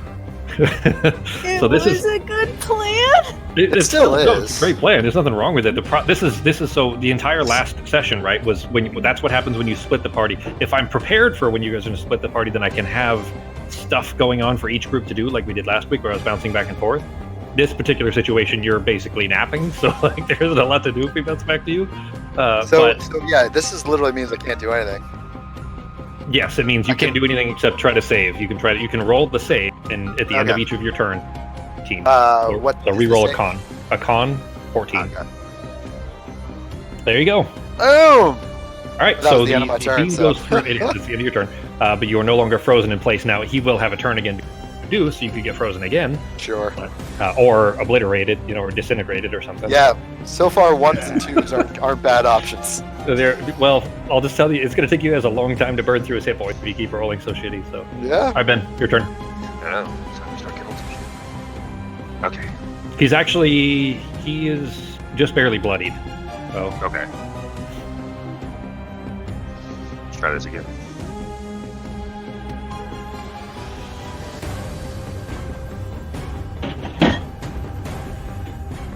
Was that in the game or is that a normal sound? no, I think Sorry, that's me getting a beer. Okay. I was like, that's a weird effect sound. It's stressing me out. I need a beer. just trying to kill more children. Hey, that definitely hits G. Okay. Hey, I was This trying is to this is save all your the modifier. children. Just put them in a dark tunnel where they can't see anything. Sure. Hey, if I die, the darkness drops and then they come out. There you go. Right through the eyeball. But hopefully the eye can't see them in the darkness. Yeah. Well, I mean, I said hopefully. yeah. It's been able to see through pretty much any effect so far, I guess is how I put it. For what you guys are aware of, it's been able to see through obscuration effects, let's say. Yeah, there you go. There's a big hit finally. Take that. Yeah, not used to an arc rolling, low damage. It had come down towards your hip, basically, like your left hip. So you kind of bring the butt end of the axe forward and just smack him in the head with the hilt, like basically the side of the eyeball, where the hilt of your axe pierces into the kind of ocular shape, and then you yank it away and just kind of baseball swing upwards, trying to slash through it. You have more attacks. That hits as well. You. Oh! There you go. Shit. You rolled well enough there the last couple of them to take care of it. Take that, Steve Buscemi's eyeball. As soon as it's dead, I'm dropping darkness. Okay. And the darkness fades. The children, you look downward or back towards them to check on them, and they're perfectly fine. They're not. They're spooked, certainly. But you see Hey, that. kids, do you want to see a big dead eyeball? You actually, you know what? Tell you what. When you first look that way after darkness has dropped, you look over there and you don't see them, but you see that there's this tunnel that has curved off to the left. And when you say that, you see the boy Nebish. You see his face kind of peek around the corner, looking over like wide-eyed, like making sure that it's all okay. That was fun. Well, let's hope we don't run into any more of those things. How far have we made it? You were almost there, like 250 feet. Yeah, like you guys feel, because you're just kind of estimating based on how, trying to math it out basically for distance, for how far you think you've gone. But you're getting pretty close to the distance where might, as far as what your plan was anyways, where you may want to stop soon, for Artemis to come in. Does it look like, based off the way this was built, that it's going to last for the next couple of hours? Yes. Does it look physically solid enough to have that? Give me an intelligence check. If you have any kind of proficiency that you think might be valid or useful for it. I'll go, because you're jack of all trades. Oh, You roll. well, Okay, doesn't go ahead, matter. reroll. Reroll. Yeah, reroll it. You get to add your jack of all trades, which is Son of a 3. bitch! Jack of all trades. No, it's a 1. Okay, Ugh. so you get to add another 1. Okay, so you get a total of 5. You're looking at it, and you're not an architect. You're Sure. not fucking. Oh, Where's a goddamn. What was his name, dwarf? G? Where's a dwarf when you need one? Yeah, really. Not Gus Vanderland or whatever the fuck his name was. Well, if you guys want to take the twins back, I will stay in here. And if it starts Just to remember, collapse, if you have them stay- fly out. If you stay in here, one of those eyeballs comes back down. You might have a bit of a problem. You mean Yeah, Mandalay? but if I don't, There you go, Vandalay. Works for Mandalay Industries. I Who, didn't necessarily exports, imports. Yep. mean What all was the that? way back here. I meant, closer towards the entrance. I would. Oh yeah, say, that but would be a much better idea. At least I would be able to tell if it starts to cave in. You'd almost certainly hear it too. Yeah. Like it would make a lot of noise if it caves in, because it's that tunnel would echo all the sound the whole way back. All right. Well, I say we get the kiddies and go back to the entrance, and that way we have, just in case something happens back at the fort, we have them Okay. there. And I'll thank them and tell them they're doing a great job, and they're so brave. Are you telling them to go back to Well, their camp and go to sleep, or are they? What are they? Are we all? I mean, I don't know about going. Well, if they want. They can sleep in my tent. Okay. I won't be in there. Okay. They both then kind of settle down. Still, the tent is like in the mud. It's like the base of it is still in the mud, but they have thick enough whatever floor matting that you've set down, leathers and so on, to not be like in the rain, not in the wet part of it essentially. But they both settle down, and you notice that they're like, you check on them 2 minutes later, and they're already asleep. But it is pouring down rain outside. It's still quite uncomfortable and incessant, but it's at least not in the cave where the potential eyeballs could come out at you. You guys do anything for the next 2.5 hours before 3 hours actually till Artemis ready? So 3 hours later, it's going to be about 3:30 in the morning. Yeah, 3 hours from when you started, really. So, well, actually, I mean, if we're talking basically, say it's only like 1:30 in the morning, but Artemis trance is going to end about 4:30. Okay. Yeah, about 4:30 in the morning. All right, and so let's see. That's basically she's asleep. I'm gonna go let Pepperjack know how our plan is progressing. He's not in his tent. I'd like to go find Pepperjack. Is anyone coming with me, or does anyone? I'm gonna tell the group that I'm gonna go find Pepperjack and let them know how this is going. Okay. What are you guys doing? I'm staying in, like, I don't know, maybe like 50 feet down the tunnel. Okay. And I'm going to check my paper, since it's Okay. no longer raining. There is it looks like it was scratched with a small bit of ink, like he started to write something, like the top of a T, let's say, like the crossbar of a T, and then stopped, and that's it. T for tolerance. T for time to leave? What is Nork doing? Did the kids go back yet? The kids are sleeping in Sarah's tent right outside of the tunnel. All right, Also- I'm just gonna keep an eye on them. Isn't Okay. there still some half-dead zombie lady somewhere? Yeah, I reminded Ben of that earlier. That All right. Nork still has source I mean, of it has only been a few hours. I do gotta go check on that though as soon as we're done. So Okay. I don't know if the kids are gonna freak out if I leave. So Oh, Well, they're she's going- asleep, so you're gonna go All check right. on this because they're asleep anyway. So you're gonna check on okay, her. then I'll go back and just make it quick and go back and check on Sorcerer. So you go back and she's asleep as well. Remember this is middle of the night, so she is kind of keeled over on your furs, your sleeping furs. Which, I mean, you just from the look of it, you just know for sure you're gonna have to throw those out. Yeah. Like That's that's they're she's almost like seeping onto them. That's how disgusting it is, because she has a lot of open wounds like in her mouth and everything, and at the inside of her elbows like a meth head. Think of like a meth head, and basically every joint she has is like seeping this disgusting ooze. But she is sleeping in there, and sitting beside her is the paper and the quill that you left her. And she has scratched up the messages earlier that you had back and forth when you were asking her about the doctor. And she has written there, "Are you going to kill me?" ? All right, then I'm going to write on there.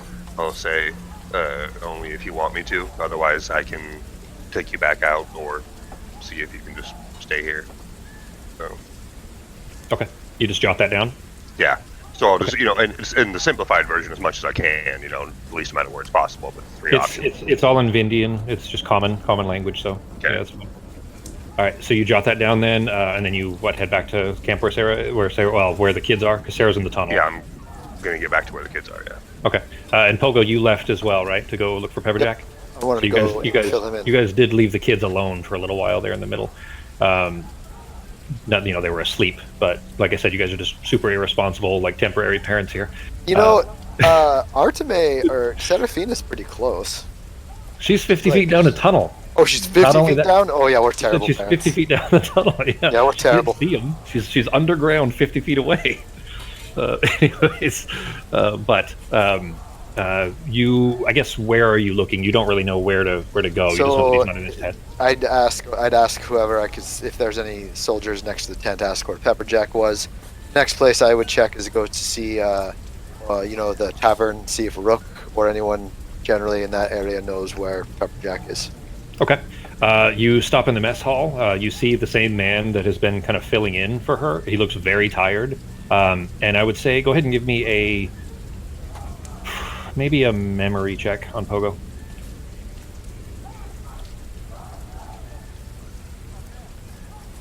The DC would be really low anyways, so that's okay. It'd be an easy, which is a 5. You recognize that it's been a while since you guys have seen Rook. Seems like she's been gone every time you guys have checked for her. But the man that you spoke to earlier is there. So you asking him? I'm asking him, and if there's any obvious soldiers with some higher level insignia that might know what a pepperjack could be. You don't see anybody. Basically, you see sergeants. You don't see any loot. Okay. So you see like the lowest rank that is not a private. So I would tell him that I've got some very sensitive and urgent information to tell Pepperjack, and if he knew where I could find him. I mean, is he not in this tent? He's not there. Oh, second, also very important, is Rook single? He squints at you and he says, I mean, I'm not sure who you're asking really, Mr. Gleeman, but let's just say that she's got eyes for somebody else. Well, all right. He kind of leans over a little bit and he puts his hand up by the side of his mouth like he's looking around to keep others from hearing. It's kind of a joke in camp, really. She's let's just say that she's after somebody a little older. All right. Well, who's she? Why don't you tell me? I'm very curious now. I won't tell anyone else. But who's she fooling around with? Let's get the gossip, girl. So he kind of grins a little bit because it's clear that's what he's trying to gossip with you. Sure. He says, so rumor has it she's been making eyes at the historian Quill, but the problem is he's I mean, not only is he her dad's age, but I mean he kind of knew her dad, and then her dad disappeared, and you know, it's this whole thing. She's been writing songs about him and everything. Oh, all right. Well, that's fine. Quill is. Quill? You have not met him. You've heard people Okay. talk about him. He's definitely here with the Crowblinders. All right. The rest of the Raptor ones have met him. They went out with him once. I'd ask him if he knows where the other crow blinders, or if there are any other crow blinders I could go ask. They're all Crowblinders. Basically, They're all it's crow Mio. blinders. Yeah, so the Mio Tau are here and they're mercenaries, but everybody else is a Crowblinder. All right. Except for the shit. natural ones. If I Well, yeah, except for you guys, yeah. Well, If and I- the refugees and so on, yes. if I walked Yeah. around for a little bit, and I didn't find anyone of rank that I could report this information to, I'd probably go back to where the children were and the tunnel Okay. was. Okay. They're. Yeah. Give me an intelligence check. Another one. Oh. What would I want?